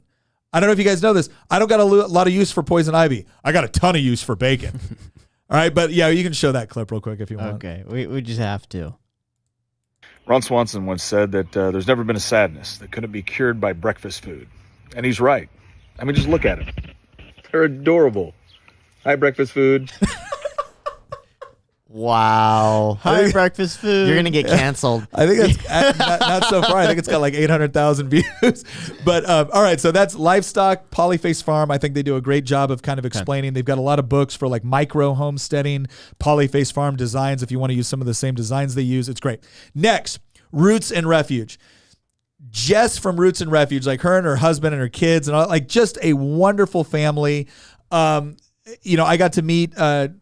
I got to meet Jess at the Homesteaders Conference that we have here in Virginia in October. It's coming up in October in Frederick County, Virginia. Like Jess and her family are just like absolutely, sweet, excited about doing this. I believe they started in Arkansas. I think they've since moved to South Carolina. They got a bigger piece of property so they could do more. Her gardening stuff is like just spot on. Okay. Just spot on. She does excellent stuff. I do every once in a while, we'll tag each other back and forth. Usually I'm tagging her on something I've done on Instagram. I had a horrible time with my seed starts this year. And I did this Instagram reel where I said, if you're doing your seed starts and you think you've come up with something truly ingenious that Jess from Roots and Refuge hasn't thought of, it's not that she hasn't thought of it. It's that it probably doesn't work. What do you mean by seed starts? Seed starts. Seed starts. So okay. instead of like going and buying plants at like Lowe's or a nursery or whatnot, you can start your own seeds. And depending on your growing zone, most of them, you can't do that if you have frost still coming for most of your stuff. Right. So you got to start them indoors. You got to have your grow lights. You got to have your area set up. And Jess is just really good at this. She is phenomenal with like really efficient within like, getting her seed starts together. She's in zone 8. We're in zone 7, which that just tells you kind of when you can start growing things. Okay. But she does a great job. So you can learn so much from there. And that is actually one of the most efficient ways to grow your vegetables and stuff like that. If you're going to the store and you're buying everything, that's usually going to cost you between like maybe $4 to $15 per plant, right? Whereas a packet of seeds is going to cost you like $2. So if you can get good at doing your seed starts, you can actually save a ton of money, but it is not as easy as it looks. At least it wasn't for me, right? So I ended up having to buy a lot of plants. Some of my seed starts took and went fine, but I learned a lot about that. Also, the thing that she teaches that is so cool, she was the first person that I learned how to do this, and that's trellis gardening. Or think of it as like vertical gardening. Okay. So if you don't got a lot of space, like let's say you got a decent sized yard, but that's it, right? We're not talking acres. We're talking like you got a 1/4 acre yard. Well, vertical gardening will let you drastically increase the amount you can garden in a small area. Not to mention the fact it looks awesome. So like in one of my areas, I've got these archways, and all they are is cattle panels and tea stakes. So you can go to Tractor Supply, get yourself a $34 cattle panel, right, which is going to be like 16 feet, and you turn that into an archway, and then you grow up like your cucumbers or your tomatoes or beans or whatever, and it ends up creating those like this really beautiful, lush green archway in your garden. Because one of the things that's cool, and one of the things that she really kind of expresses, is this whole idea that the garden shouldn't just be like this area that you go to because you have to. It should be an area you want to spend time in and that you actually enjoy and is visually appealing. And she's just got a lot of strategies for making that happen, and to do so with like very little money. And that's one of the things I just love about Jess from Roots and Refuge. This is Abundance Plus. Now, a lot of the people that we're talking about here, like in the middle, that's Justin Rhodes. Justin Rhodes became really popular. He did the Homestead tour with his family. Him and his family, too, have been very, very open about their successes, their failures. I mean, difficult things they've had to overcome. Really nice family. Got to meet them briefly at the Homesteaders Conference. Then you got Jess and her husband from Roots and Refuge. Prairie woman right there, Joel Salatin on the end. There's some other people here that I don't know as well, or haven't watched as much of their stuff yet. But like I have a membership to this. Like they have like 3 different membership styles. I think I got like the $15 one, which is per month. It's mid-tier, but they've got so many good videos on this. Like I'm a YouTube guy. There's a lot of stuff you can find for free on YouTube. One of the things I like about Abundance Plus is that it does really get into the weeds and helping you work through stuff. There's also some extra stuff that you can get on Abundance Plus that I don't think you can get on just YouTube. But you're going to get some of the best advice you could ever get from a whole swath of YouTubers. And it's just great stuff. Really great stuff. Hashtag not an ad. No, yeah, not an ad. I got no like Abundance Plus. I'm a member. I'm not like a contributing member. I pay for my subscription. I just think that a lot of the people that I watch and have really respected and have taught me a lot are all in this one area. And I also, I'm gonna be honest, I also like giving them money. Right? Yeah. Like I like giving them money because I feel like they're giving me and my family a lot of value. All right, we got a question here real quick from Homesteading Crazy. Question: I would like to help others learn. Any advice for someone just starting on social media to teach? I would be very grateful.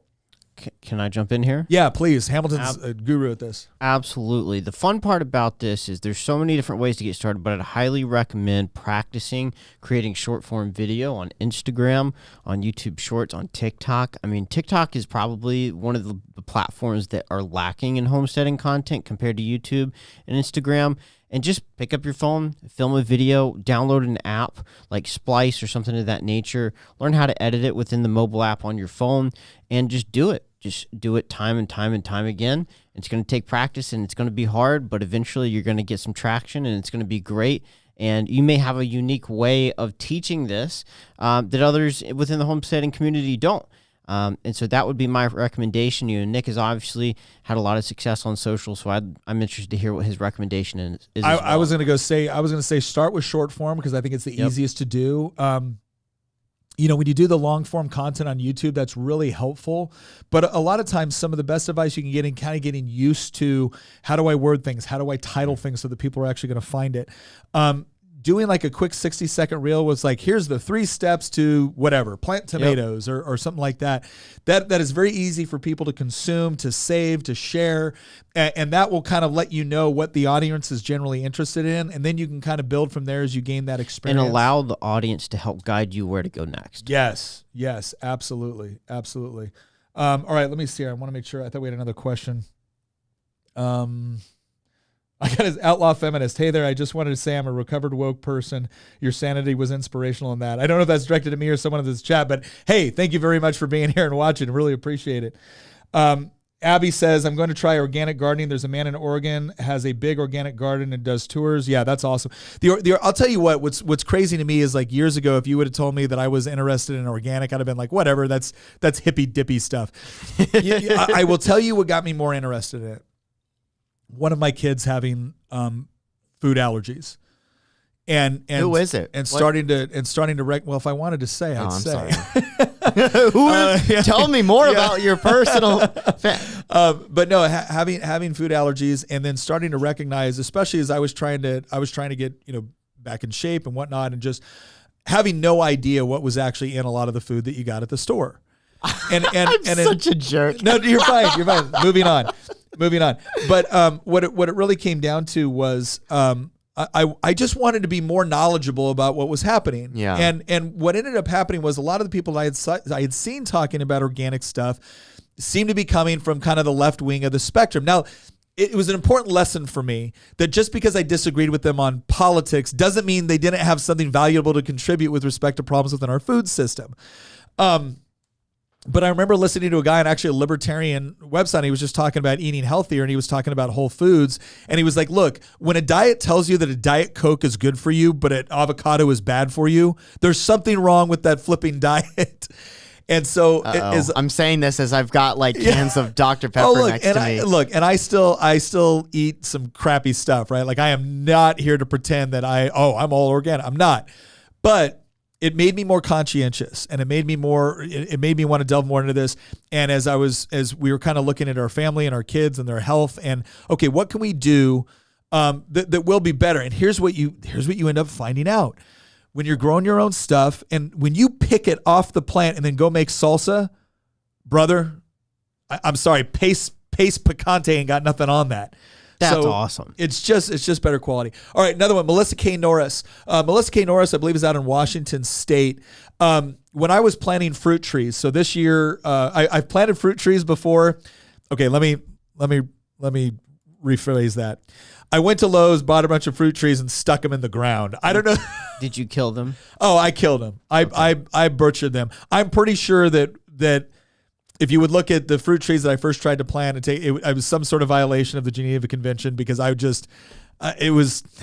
felt so stupid and frustrated, because fruit trees are something you plant now, and in 3 years you get fruit, right? So it's a long process, and you got to do it right up front. Melissa K. Norris did one of the most helpful videos for me on kind of explaining how to effectively, plant your fruit trees in a zone that was similar to the one that I lived in, and how to make sure that they would thrive. And this year I planted 2 cherry, 2 nectarine, 2 peach, 2 plum, 2 apple. And I've got some figs too that didn't make it. So I got the insurance from Fast Growing Trees, and I'm getting some more of those. But using her methods, trees that I used to plant that I feel like, why are these dead 4 months later? Almost every single one I had survived. And the only ones that I had problems with were, if I'm being honest, I had planted 10 fruit trees. I was tired, and the last 2, I was just like, okay, here we go. All right. Yeah, I kind of did what Melissa said too. Yeah, they didn't make it. Oh my goodness. So it was like, just follow what she tells you to do, and it'll work well. But Melissa K. Norris, another person too that I've had a chance now to interact with on on social media, on Instagram and whatnot, and just a super nice person. Another one of those people that really wants you to succeed. And they do a lot within homesteading. So they do livestock, they do planting, they do growing. She does a lot of herbal stuff too. So if you're interested in the medicinal side, Melissa K. Norris does a lot of stuff on some of the stuff on the medicinal side. All right, this guy, Epic Gardening. I came across this channel just because when you go on YouTube and you're looking for advice on, okay, hey, why aren't my tomato plants doing as well? Or how do I do this or how do I do that? He has a lot of like short videos where he's showing you how to do stuff, and he does a lot of collaboration with other producers of great. I think one of the first videos I saw from him was he planted his own wheat because he wanted to make his own sourdough bread. And I thought, oh, that's interesting. I love sourdough bread. And when you go to the store and you look at what's in your bread, you will be shocked at the number of stuff that is like high fructose corn syrup. And you're really like, why in the heck is high fructose corn syrup in my bread? Here's the stupid question, and I'm asking on behalf of everybody that's too afraid to ask it or unavailable because I'm the only one in the room other than Hamilton. Yeah. This is going to sound really dumb. Go for it. But look, we all have different skill sets, right? Yeah. I probably have the same question. Go You're ahead. the one that sat here and prefaced for 2 minutes on why your question why was is dumb. high fructose corn syrup so bad for you? Okay, so I know that they all say that it's bad for you, but like, what makes it so bad? well, if you think about, okay, why are we even using high fructose corn syrup instead of like regular sugar or something like that? Well, part of this has to do with corn subsidies. It has to do with the way that for a while there they were saying, oh, high fructose corn syrup is better for you because it basically comes from a vegetable. It's not like that evil sugar, right? Well, no, it's not. It's much harder for you. Your body doesn't process it as well. And again, it's a form of sugar, right? This is not naturally good for you. There's probably some other people on the chat that can give a far more, scientific response to that. But overall, you just look at this, and again, they process corn in order to get the high fructose corn syrup in order to put in there as a sweetener. And again, some of this has to do with government subsidies to the corn industry or trying to push it. That's why you've had ethanol subsidies, you've had these other subsidies, and you can actually go back and find older commercials where they're trying to say that candies and sodas using high fructose corn syrup was healthier for you because it was a vegetable instead of like refined sugar. Now, I'm not saying either one of those is good for you. In fact, if you want sweeteners that are actually better for you, using stuff like honey, is going to be better, but obviously that doesn't work for everything. But anyways, Epic Gardening, I think he does a really good job. The other thing too that was interesting about him is, I think the first place that I saw him doing gardening, he had raised beds like on his front patio, and he was growing a ton of food in like a 10 by 12 space.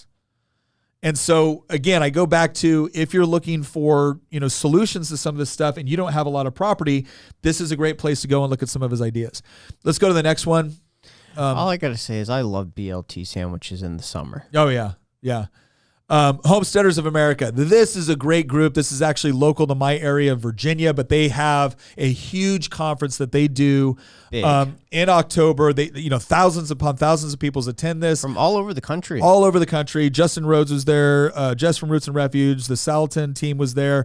So many others that I'm forgetting right now. John Lovell. Yeah, John Lovell was there. Like so many people. Plus, ton of great booths to get like food, honey, stuff like. I mean, it was incredible.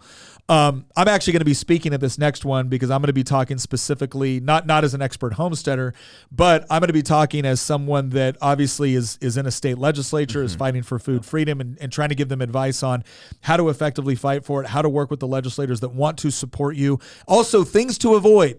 I'm just going to be honest right here. Joel has been great with this. There's been other people and organizations that have really worked hard. There's been other people that have showed up to the General Assembly to advocate for food freedom. And by the time they get done, I'm like, well, the supporters of my bill just killed it. And nothing is more frustrated than putting in all the time and effort and working and the behind the scenes stuff only to show up and have your own supporters essentially say things that will destroy your bill.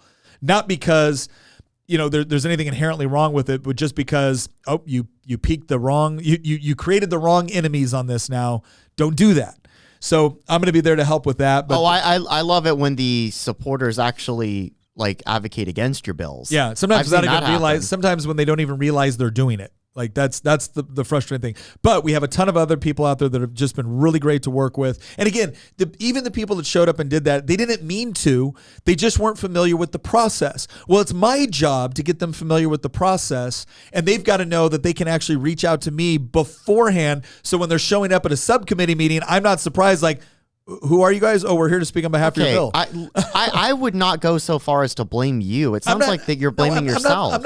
I'm not blaming me. What I'm saying is that what I'm grateful for is Homesteaders of America has given me a venue to be able to talk to thousands of people that are interested in this and say, hey, look, this is the stuff. These are the strategies that work, and these are the strategies that don't. Because a lot of times what happens is people want to show up to a subcommittee meeting and they want to vent because they're pissed and because they have every right to be pissed. And now everyone's going to vote no. So like, I will give you the room, like come into my office and let's vent. Let's get that all out. And now let's talk about the strategy for what we need to do to get this bill passed. So you can go out there and you can have a successful homestead and you can make money doing this.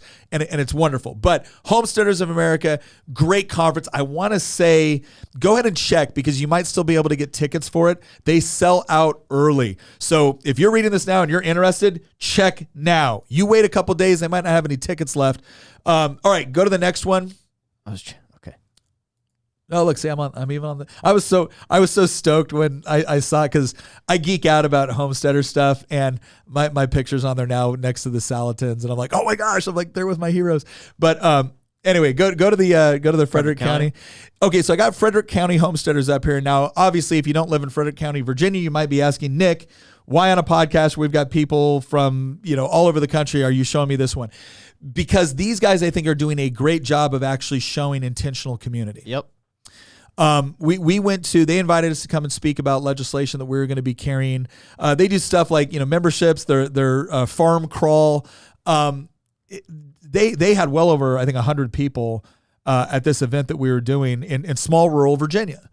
And they have just put in a lot of effort to come up with what I think is a very professional, very coordinated, very deliberate, we might even say intentional approach to this. And again, one of the things with intentional communities that's so critical is this idea of finding people with different skill sets that meet different needs to be able to collaborate and work. Again, you still have division of labor and specialization even within the homesteading community, right? There's a certain degree of wanting to do everything at once. I'm horrible at that. Some of the best advice they give you is, hey, when you start off doing this, pick a couple things that are going to be your bread and butter. Pick a couple things that you're going to experiment on. There's another homesteading channel where he did a great job explaining this. A guy that recently got out of media and entertainment, moved from Chicago, set up, and he was talking about his experiences. And it's great advice. And I don't think any of us follow it because we want to jump in and do everything. So those are some of the sites, some of the people to check out. Here's where I'm going to go. This is going to be the last part here. The last part here where we talk about some of the things that I've done, some of the things I've experienced. And if you're interested in doing this, again, I'm not sitting here telling you what to do or the best way to do it. All the people that I mentioned, but I'm going to give you kind of the limited experience I've had and some successes and failures and what's worked for us. So if you are in the considering phase, right? There's considering, there's starting, there's expanding, and then there's perpetual or sustaining. And I would even say the fifth level is where now you're not only producing something for your family, but you're producing, you have such an abundance of what you're producing that you're now selling to others or you're helping others out, maybe in your church group or whatever else. But if you're in that considering starting phase, here's what I tell you. Under considering, go check out some of these websites and learn from the people that have been doing this for a while, because even though you're looking at a lot of people that have become very successful with this, like Justin Rhodes has become very successful with this. You look at where Roots and Refuge was, 8 years ago versus where they are today, they become very successful with this. Joel Salatin.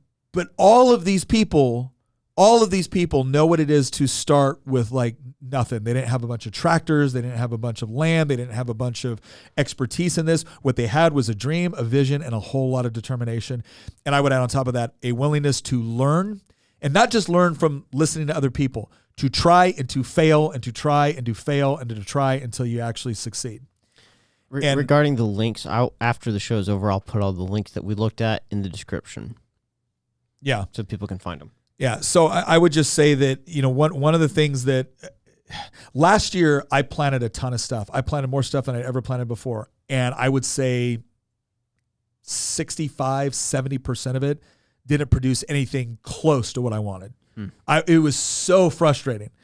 And so what did I do? I went on, okay, all right, Roots and Refuge, I didn't listen. All right, Joel, I'm going to go and visit your farm. All right, Justin, I'm going to listen to your stuff on this. All right, Epic Gardening, I'm going to check this out. The biggest mistake I made year one, I got all these raised beds. I got all this stuff. You know what I didn't do, though? I didn't properly look at my soil. I didn't properly look. I did not properly maintain my soil. I did not properly maintain I was trying to do as little, chemicals as possible. I didn't want a bunch of 7 dust on all my plants and things like that to ward off insects. So I started learning. All right, I got my soil worked out now. I got a hoop house for the first time. Again, a hoop house requires a little bit more property, but it's going to be great for things like tomatoes and peppers. So here's what I would say. Look at your zone. Look at the zone you're living in, because that's going to have a huge impact on when you can start planting. Start reading up about composting. Now, again, if you can't compost yourself, and I was not good about that this year, I'm getting better about it because I got all these chickens, I got all these pigs, I've got livestock that is providing me the fertilizer that I need, for my garden. And I'm still composting is, it's so funny. You all know that this is just not my cup of tea. But what's so funny is that until very recently, I probably had the most experience with all of this stuff of anybody at this table. Yeah, probably. Because my parents have been doing everything we've talked about today for, oh my gosh, close to 20 years now. Yeah. Since they moved to Culpeper. They've got 40 chickens. They have, by the way, Big chicken house. huge chicken house. Hamilton has seen it. Yep. Gorgeous chickens too. They're Icelandic chickens. They look so pretty. But and they lay so many eggs. We have not had to buy eggs, and I mean, we've talked about inflation in previous podcasts. We haven't had to buy eggs in years. But what for everybody that's listening or watching, who thinks I can't do any of this stuff, my parents have 1 acre in a subdivision right off 29 in Culpeper County. 1 acre, and that's it. Nick, I think, has 5 or 10. And so he's able to do a lot more, but my parents have done so much with 1 acre. They have a massive, massive vegetable garden that they grow all sorts of stuff. They're starting to even grow fruit. But every type of vegetable that you can possibly think of. My stepfather Dale manages that garden. My mother's the one that is obsessed with the chickens. They go to the farmers markets and they go and buy the chickens. They'll sell eggs. Every now and then they'll trade chickens themselves. Yeah. They have a huge chicken coop. Again, 40 chickens. They have been doing this type of stuff. They're really into chickens, but they're also really into vegetables. Those are the 2 things that they specialize in. And they've been doing this stuff now. The chickens they've been doing for probably 10 years. The vegetables they've been doing for 20. Well, you can do. I always, if someone were going to ask close me, to 20. If someone were going to ask me, Nick, starting from scratch. So let me give everyone an idea of what I've done and I'm currently doing. Pigs, goats, meat chickens, laying hens, peacocks. I'll get to that in a second. Peacocks. And as far as vegetables, corn, beets, onion, garlic, tomatoes, bell peppers, habanero peppers, jalapeno peppers, carrots, cucumbers, watermelons, cantaloupe, pumpkin. There's some other stuff in there that I'm basil. We do a ton of basil because we love pesto. So that's kind of the staples of some of the stuff that we do. And then we also do some flowers and stuff like that for fun. So that's kind of the spectrum of what we have. And we've selected things based off of where our tastes are. There's a lot of people, I haven't done a lot of winter crops. Next year I wanted, not that these are all winter crops, but I haven't done a lot of things like broccoli, cauliflower, Brussels sprouts, different types of lettuce and whatnot. That's the next area that I'm going to jump into, especially with things like Brussels sprouts and asparagus, although that's kind of a 2-year thing for asparagus. So that's kind of where I'm at. If someone said, Nick, you got to start over, what would you do? I would say first, raised beds are your friend. Raised beds are your friend. So is what they call no-till gardening. No-till gardening is when you can go out to a space, and what you do is you cut it, you get all the weeds out, you cut it as close as possible, and then literally you just throw cardboard on top of it. And then you get good organic compost, some topsoil and whatnot, mix it all in there. And then you grow directly on that. And what ends up happening is obviously the cardboard and whatnot suppresses the weeds underneath. and you can just replenish that year after year. There's some really good sites on specifically no-till gardening, but raised beds again I think are your friend. Raised beds are a must Oh my gosh, for this type of stuff. All the vegetables that I just told you that my parents grow, the garden they have 1, 2, 3, 4. They have I think 8 raised beds, and each one's growing a separate crop. And then they also and by the way, raised beds, most raised beds will have like boards that are like defining the edges of it. There's another, and I'm not an expert in this stuff, but I've lived through it for so long. Trust me, growing up, my parents would be the ones out there, and they'd be like, "You want to come garden with us?" Christian, and me as the kid would be like, "No." But Christian, I have a serious question for you. What? So here at the studio, there are 2 raised beds in the yard.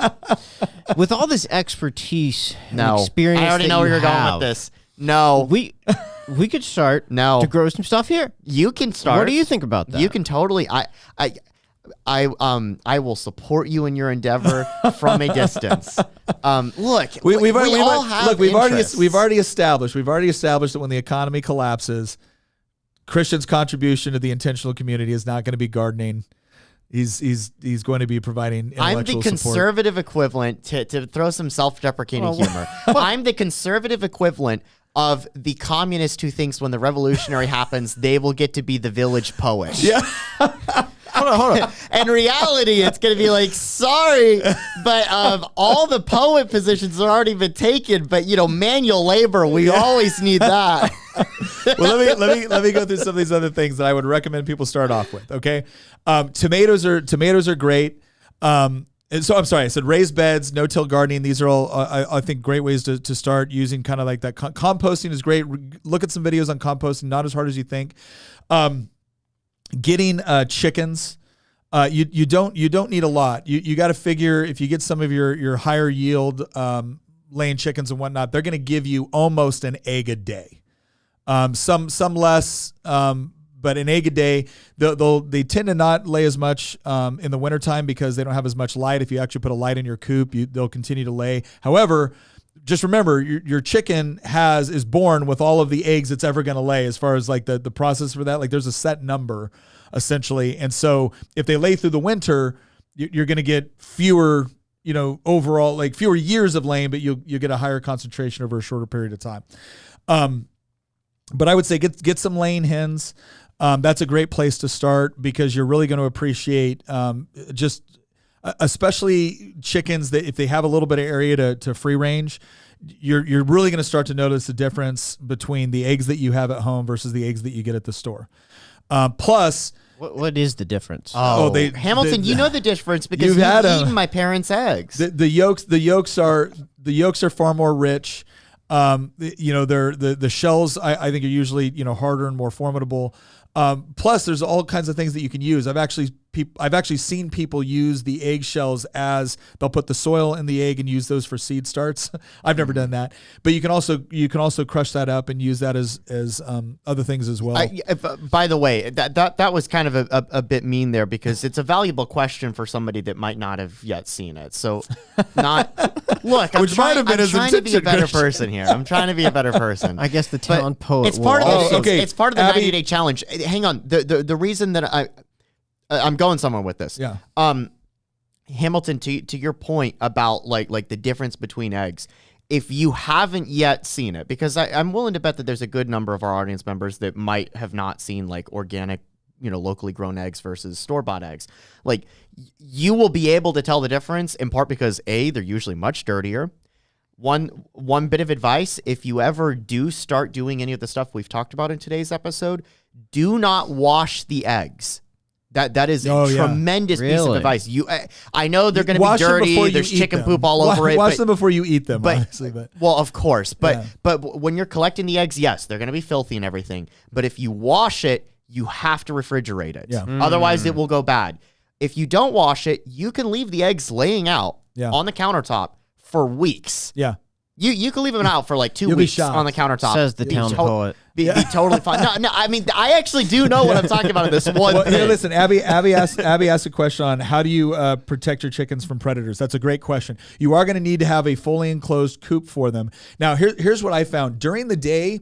And again, I live in an area where I have woods. I have a creek, which means that draws in a lot of animals, to include predators. We've had foxes, we've had coyotes, we've had all of that.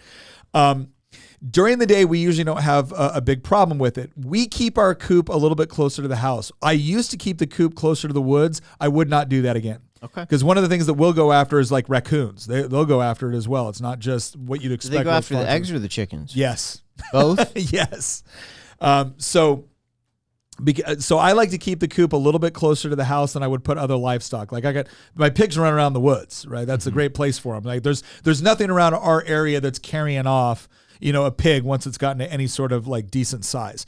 But yeah, I would definitely keep the chickens a little bit closer. You want a completely enclosed place for them to go. So we usually let our chickens out around 9:30, and we put them in as soon as it gets dark. Now, the great thing about chickens is they naturally go back. They naturally go back to their home. So when you put them in there, they have their place where they roost, and you keep kind of their food and water close by to that. They naturally go in there once it gets kind of dusk out. Here's what I would warn you about. There are some things that are pretty cool. Like they have little doors that will automatically open up. They're solar powered, and they will automatically open up when the sun comes up, and they'll automatically close when the sun goes down. And we had one of these, and we loved it. Because we didn't have to wake up in the morning. The chickens were already out, and then it would close at night. And then when it closed at night, if you were worried about chickens getting caught outside, it had a timer. So it would close, and it would open back up for 5 minutes, and then it would close again. And that pretty much let all your stragglers get in on time. Here's what we found. We had a fox that was coming around, and it knew what time the chickens came out in the morning. And so it would sit there and wait. And we started to lose chickens because of that. And then we stopped doing that, and we waited until it was a little bit later in the day, and maybe our dogs would come out more, and that would scare the predators away. And so that coop worked out fine. If you have meat chickens and you're actually moving them around in a chicken tractor, I was worried about this. This is a question I asked Joel Salatin. I'm like, you're honestly telling me this little 2x4, thing with chicken wire around it, that's keeping things out? And he goes, we hardly ever lose anything to predators. So I tried it this first year. We haven't lost a single thing to predators. So it is light enough to where, we can move it fairly easily. Like my wife could move the thing. It's not super heavy, but it is heavy enough to where predators can't get up underneath that thing. And when we released the full episode with Joel, there's a lot of footage of the chicken tractors as well. But Nick, you were moving the chicken tractor every day to a new patch of grass, right? Yes. So what I would tell people is, a couple of the raised beds or no-till gardening.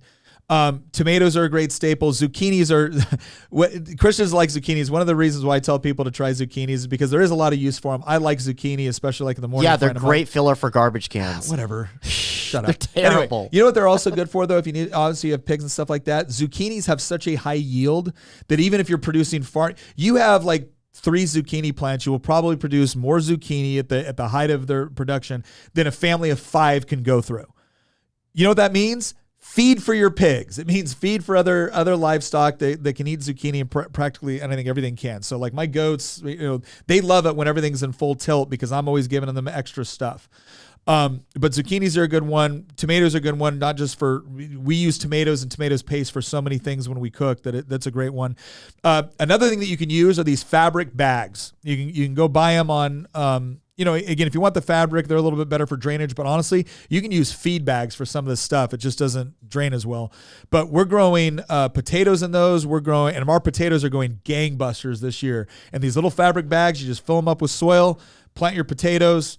That's a great one. Potatoes are obviously a nutrient-dense food. Plus, they store pretty well as long as you do it correctly. These are all good things to start with. When you're just beginning, because it doesn't require a lot of space. You're going to get really high yield. It's pretty easy to maintain and take care of.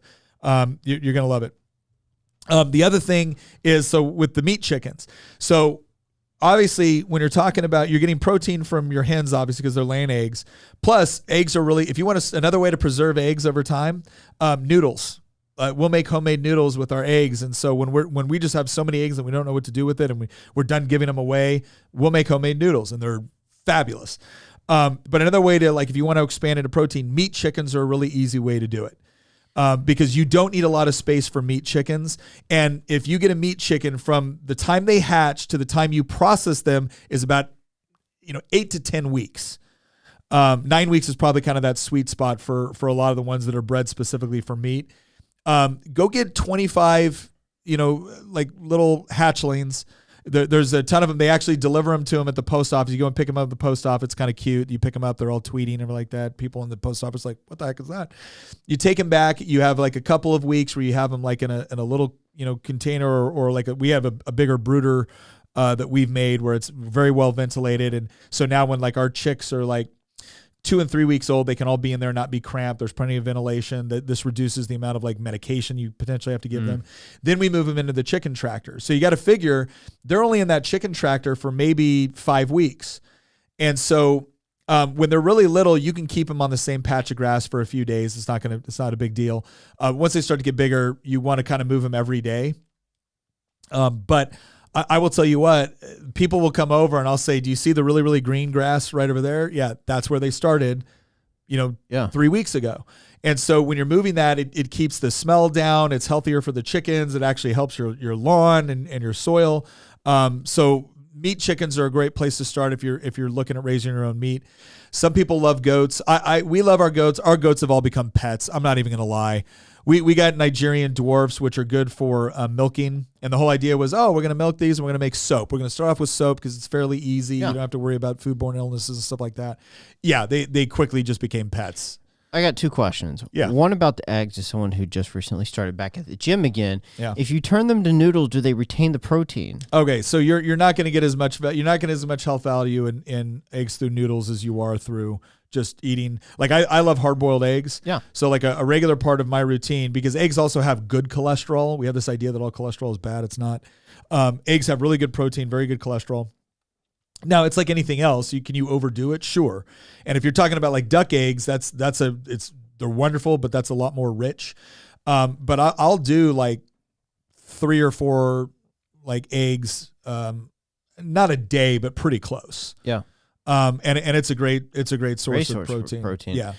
Second question, someone asked this, and it's a good question because I at one point had it as well. They asked, what is a meat chicken? And I think we should differentiate that there are egg chickens and meat chickens. Yeah, so obviously any chicken can be used for meat, but if you have chickens that are like laying hens, then you're going to use those for producing eggs, not for meat. Now, hens will get to an age where they no longer lay eggs, and at that point they become kind of what you call like stew chickens because it's not the best quality meat at that point.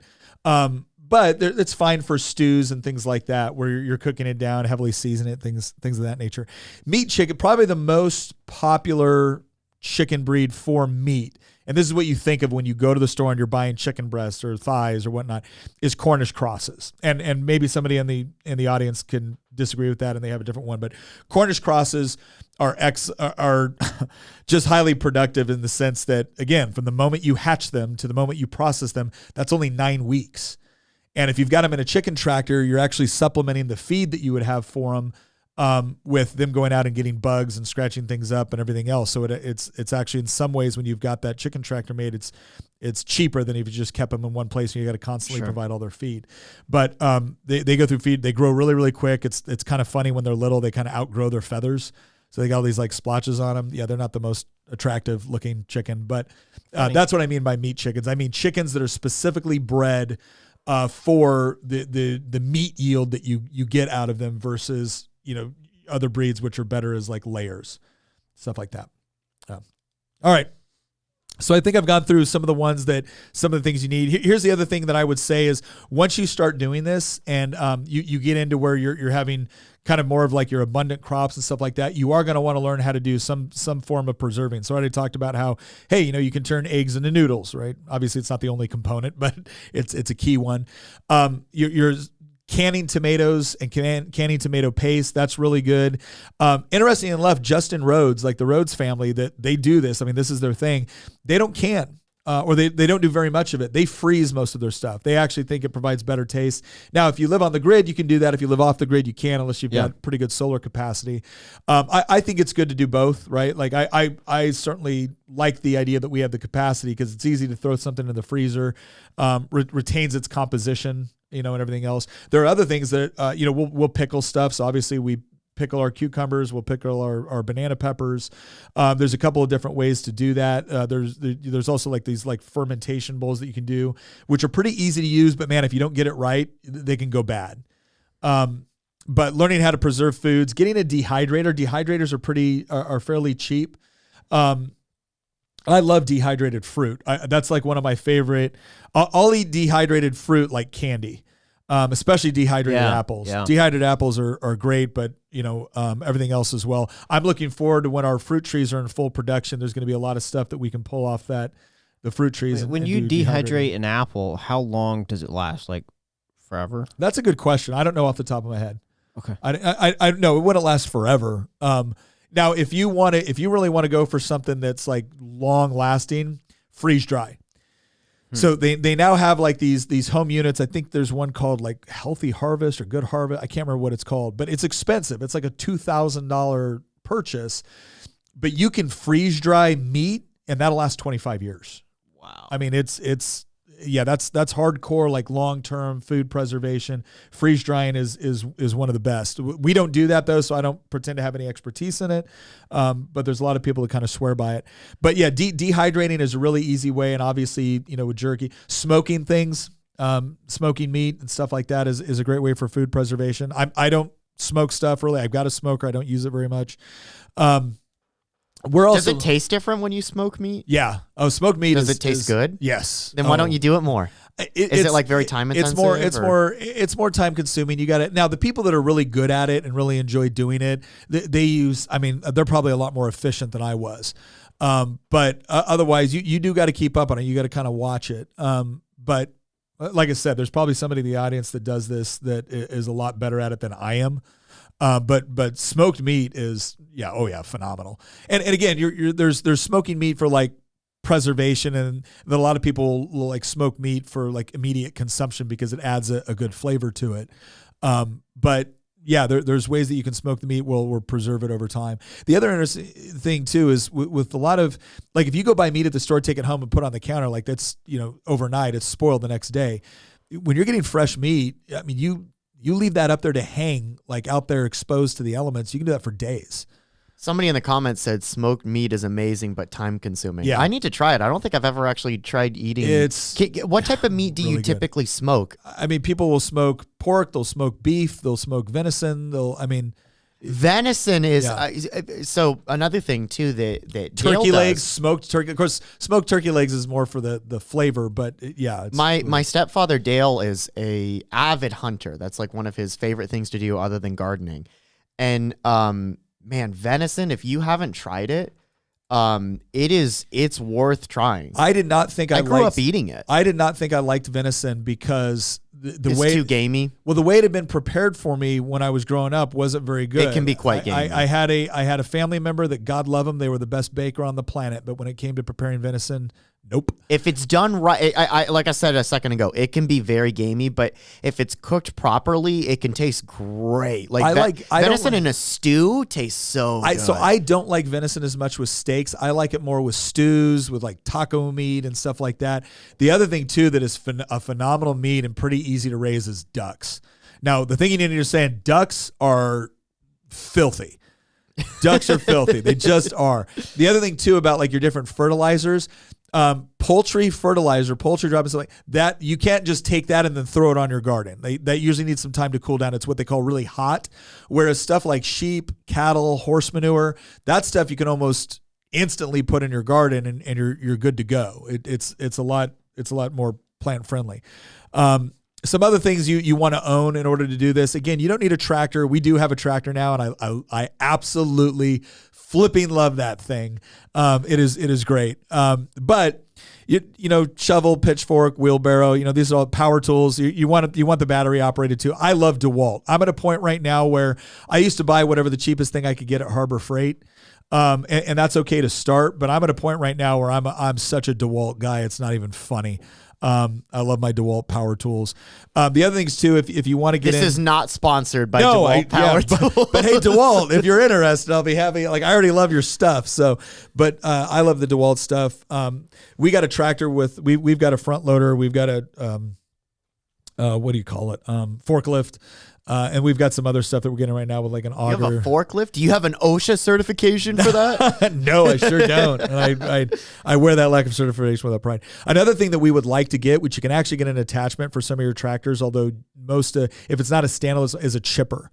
And the reason why the chipper is good is because Joel Salatin explains this. He uses it a lot for his composting. And a chipper is really good on that because you need a certain balance of like brown and green materials for good composting. Look, I actually thought this would be like an hour and 20-minute podcast. Ended up being a 2 hour. 2 hours. 2 hours. So I can tell that you've been like really invested in this topic. And let me say, this is so much fun. I can't even. As tell somebody people. that has known, I've known Nick close to a dozen years now, and I don't remember at any point in time until very recently, I'd say last like 2 to 3 years, that Nick has really started to like be into this topic. Yeah. And I think part of the reason is because for the longest time, like Nick and I, we were super into politics. We still are, obviously. Yeah. I mean, he's in the state legislature, but like, I think that what's happened is that really since COVID, I think a lot of people, Nick and I included, but especially Nick and many of the people that watch our show have started to come to the conclusion that, to quote Nick, nobody's coming to save you. Yeah. Right? There is certainly nobody in DC is coming to save you. If you are watching this podcast, just the opposite. Yeah. If you are DC watching, might be coming, but it's not to save you. if you are an avid listener to this podcast, or if you watch us on YouTube regularly and you still believe somebody in DC is coming to save you, we have failed you. Because true. We've tried to make it our mission to explain why, brother, it's probably only going to be getting worse before it gets better at the federal level. Yeah. And what we need to be doing as conservatives, it's not just give up the fight and become complete, don't turn into me, right? But like, instead, seek out other solutions to push for our values. And I really do think that the way that we're going to get through the next 10, 20, 30 years, or even the next 5 years, is by focusing more at the local and state level. It's through these intentional community stuff that we've talked about. It's through the homesteading stuff that Nick is starting to get into. It's through your state government. Because I really think that when we get to the point, like we've talked in our past episodes about like the direction the dollar is going, the direction the federal government is going, if the inevitable debt crisis, hyperinflationary crisis hits at some point, like we know it will, we just don't know the timing. But when we get to that point, states will hopefully be the ones leading the way, and states will be directed by hopefully conservatives, because I don't think California is going to be rescuing us either.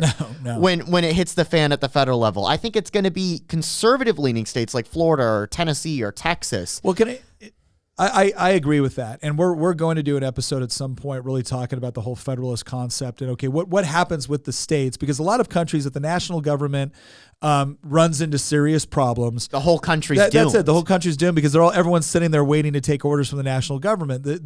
We have a federated constitutional republic, and we operate a little bit differently, and it provides some resiliency to that. But one of the reasons why I got so much into this and homeschooling is that these aren't just, if you think of this purely as things I'm doing to be prepared, it sounds like work. If you're doing this as, this is interesting and I enjoy it and my food tastes better, and it is, I can't emphasize this enough. There's actually more programs too where they're actually helping returning vets, combat vets and whatnot. And one of the ways that they're dealing with is actually getting them into agriculture.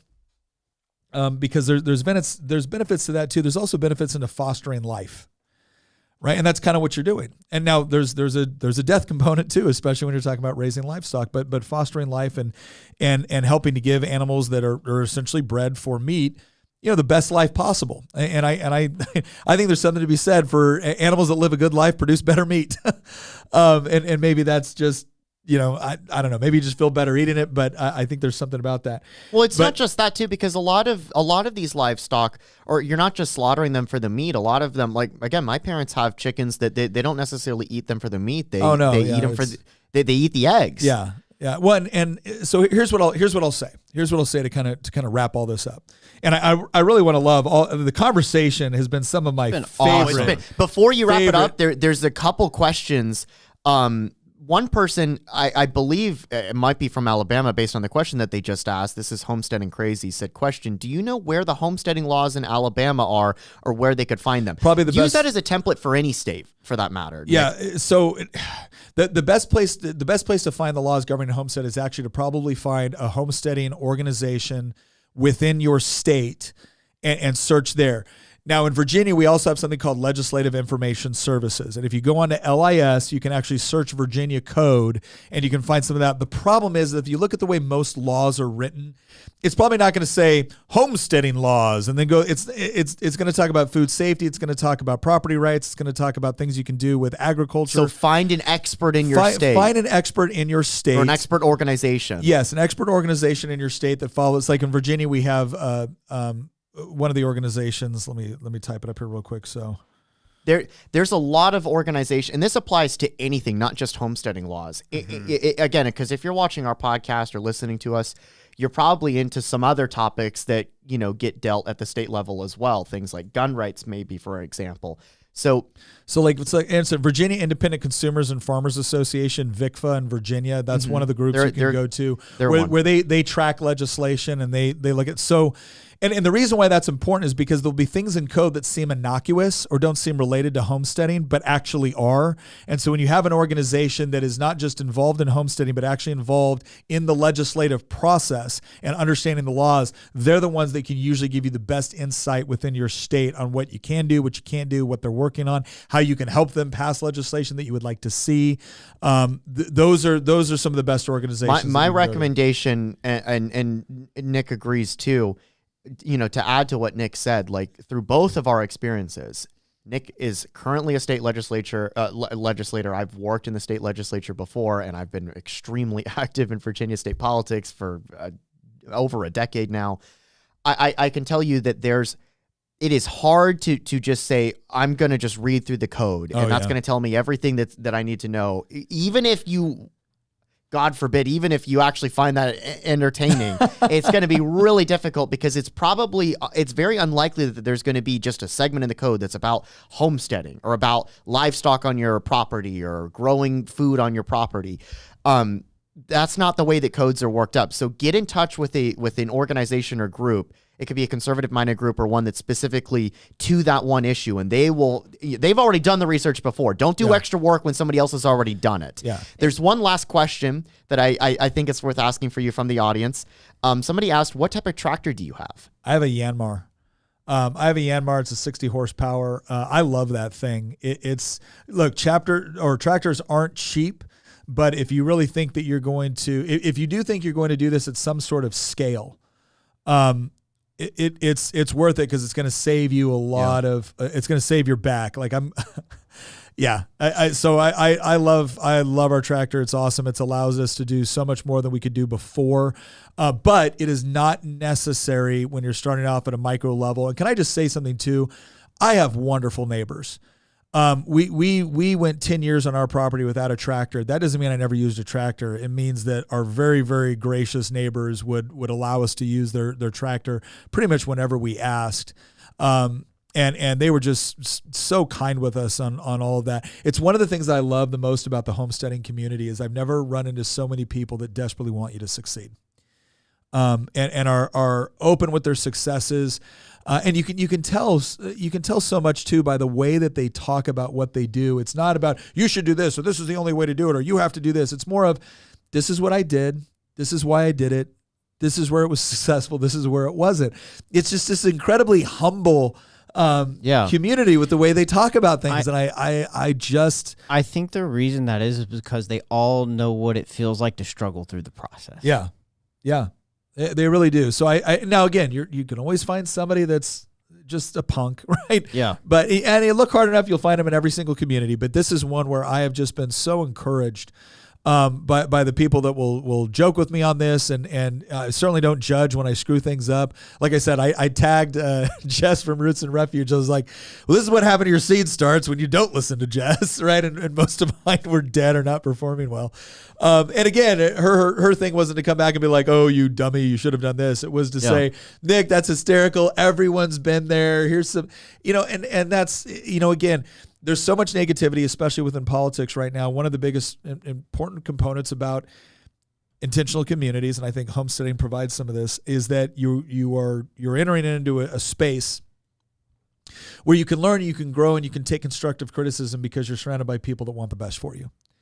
And that's really important. That is just really important, because otherwise this just becomes one colossal just slog through the swamp, and that's not what this is supposed to be. So when I talk about doing these things, do them because they're fun and you enjoy them. And if there's certain things that you just absolutely hate, great, don't do those things, right? Don't do those things in homesteading. Find the things that you really, really like and get super good at it, and then find other people within the community that are good at the other thing, and then trade. Right? This is how these things work. This is an economy. This is a marketplace as well. It's a community, but it's also a market. And there's people that I can tell you, as I develop certain things and I realize that, okay, I was really good at this and I really stunk at that, I'm going to start focusing on the things I'm really good at, and I'm going to trade with the people that are really good at the things I'm not good at. And what that does is it helps breed an appreciation for various skill sets and capabilities. But in the meantime, again, look for ways that you can actually improve yourself, improve your family, improve your community, that you don't got to ask permission for, that you enjoy, that you get a sense of community out of, because like I'll probably end every episode with this. If you want to get people to let go of the lie, you got to point them toward the truth. And if you want to point them to the truth, you can make a really good argument for it, but the best argument you'll ever make is the way you live your life. All right. I got a few things I need to wrap up with. All right, I'm going to hand it over to Hamilton. If you are someone like Christian who appreciates all of the work people are putting into this industry, you might go to a farmer's market as well to support those folks. Secondly, we will be publishing the full-length interview with Joel Salatin probably within 2 to 3 weeks. Where you can find that, it's very simple. I'm going to show you right here. If you go to Nick's YouTube channel, down here we've linked all of the channels that we work on, Making the Argument podcast channels right here, the Y Minutes, which we publish every Wednesday at 2 p.m., and Risk Takers. This will be the channel that interview lives on. We started this program early last year. Unfortunately, I haven't had as much time as we would have liked to continue the interviews, but Joel is one that we did record last year and really enjoyed. But we have some interviews here with the guys that created the underwater treadmill, which that was a fascinating story. Yeah, this is like just revolutionized the way athletes, train and recover. BJ Wurzen, who started a humongous home remodeling company in Pennsylvania, who's a very liberty-minded entrepreneur. And then we had an interview for our pilot version of the show here in Culpeper with, remind me of Brittany. Yeah, Brittany was the youngest property owner on Davis Street, which is kind of like our classic street. She was also both of my daughter's first boss. Wow. But she's a young entrepreneur, has been an entrepreneur ever since her early 20s. Like, gosh, she's only like 30 now, but has run successful business. I'm going to be honest, that was probably one of my favorite interviews, because I know Brittany, and I knew her before she owned this particular shop and a restaurant that she had owned. And just kind of, it's really neat to see young people that are just went to college for one thing, understood that they really liked entrepreneurship, and then just became really good at it and create opportunities for other people in that process. Yeah. Entrepreneurs get such a bad name right now. Oh, greedy, evil business people. Like, you know what? Yeah, there's some out there that are that way, but I've met far more that we're not only excited about what they did and the profitability of it and the success of it, but how they actually build up other people and create opportunities for other people to do similar things. We'll also have a lot more Joel Salatin stuff on our other page as well, but we will do that full interview over there on Risk Takers. Yep. Our purpose in starting this show was to interview risk takers, and Joel, as we've learned today, and Joel's father is definitely exactly that. So that video will publish on this channel. If you want to get notified when that video does publish, make sure you subscribe and turn on all notifications for that. The second way to make sure you watch the video when it does publish is by joining our Circle community, which we have a link in the description that you can go to. We've had great conversations there. Everyone is asking Christian to go to the gym. We have not given up on the effort yet, but if you would like to help us in that encouragement. All right, in Christian's defense, between the work he does here, there's actually a really cool history project that we're working on that Christian's going to be leading along with Cody, our video editor, who's just fantastic. But he's also finishing his dissertation. Yep. This is something he's dreamt of doing for a long time. He's so close. September. So close. It'll be finished in September. So in September. So we've granted Christian something of a reprieve on some of his other requirements to be able to finish this dissertation. But when the dissertation is done, so are the excuses, Hines. That's fine. That's fine. I'm totally okay with that. It's really stressful to write 15,000 words. In fact, I need to put aside some time today. Today, tomorrow, Saturday, and Sunday, I've got to write like 250 words each if I want to like keep on track in order to finish on time. So he is working hard. He hasn't sloughed it all off. I know we give him a bad time, but this is going to be neat. I've known Christian since he was in high school, so like I know that this has been one of the things he's always wanted to accomplish. Wandering Warrior asks, is he lifting history books? Actually, in the corner of this room, there is a growing pile of books that I've been using. Wandering Warrior was he was an SF guy. Oh, really? He keeps making Pineland references, which was the fake country we all fought in during our final unconventional warfare exercise. And I still have a shirt that says Free Pineland. All right, listen, we've gone even longer than we thought we were going to go, but you've stuck with us. You've asked a lot of great questions. I want to thank everybody. We've even had more requests to expand upon this subject in the future. I actually think we might look at doing that and maybe inviting on some of the people that we've talked about before who can really give expert advice. I am still very much a novice at this, but it's been great. Thank you guys so much for sticking with us. Also, please, in Circle, this episode was at the direct request of our audience in our Circle chat. So go on there, join that group, and let us know what you would like to see more of in the future. Once again, thank you very much for joining us, and we will see you next episode.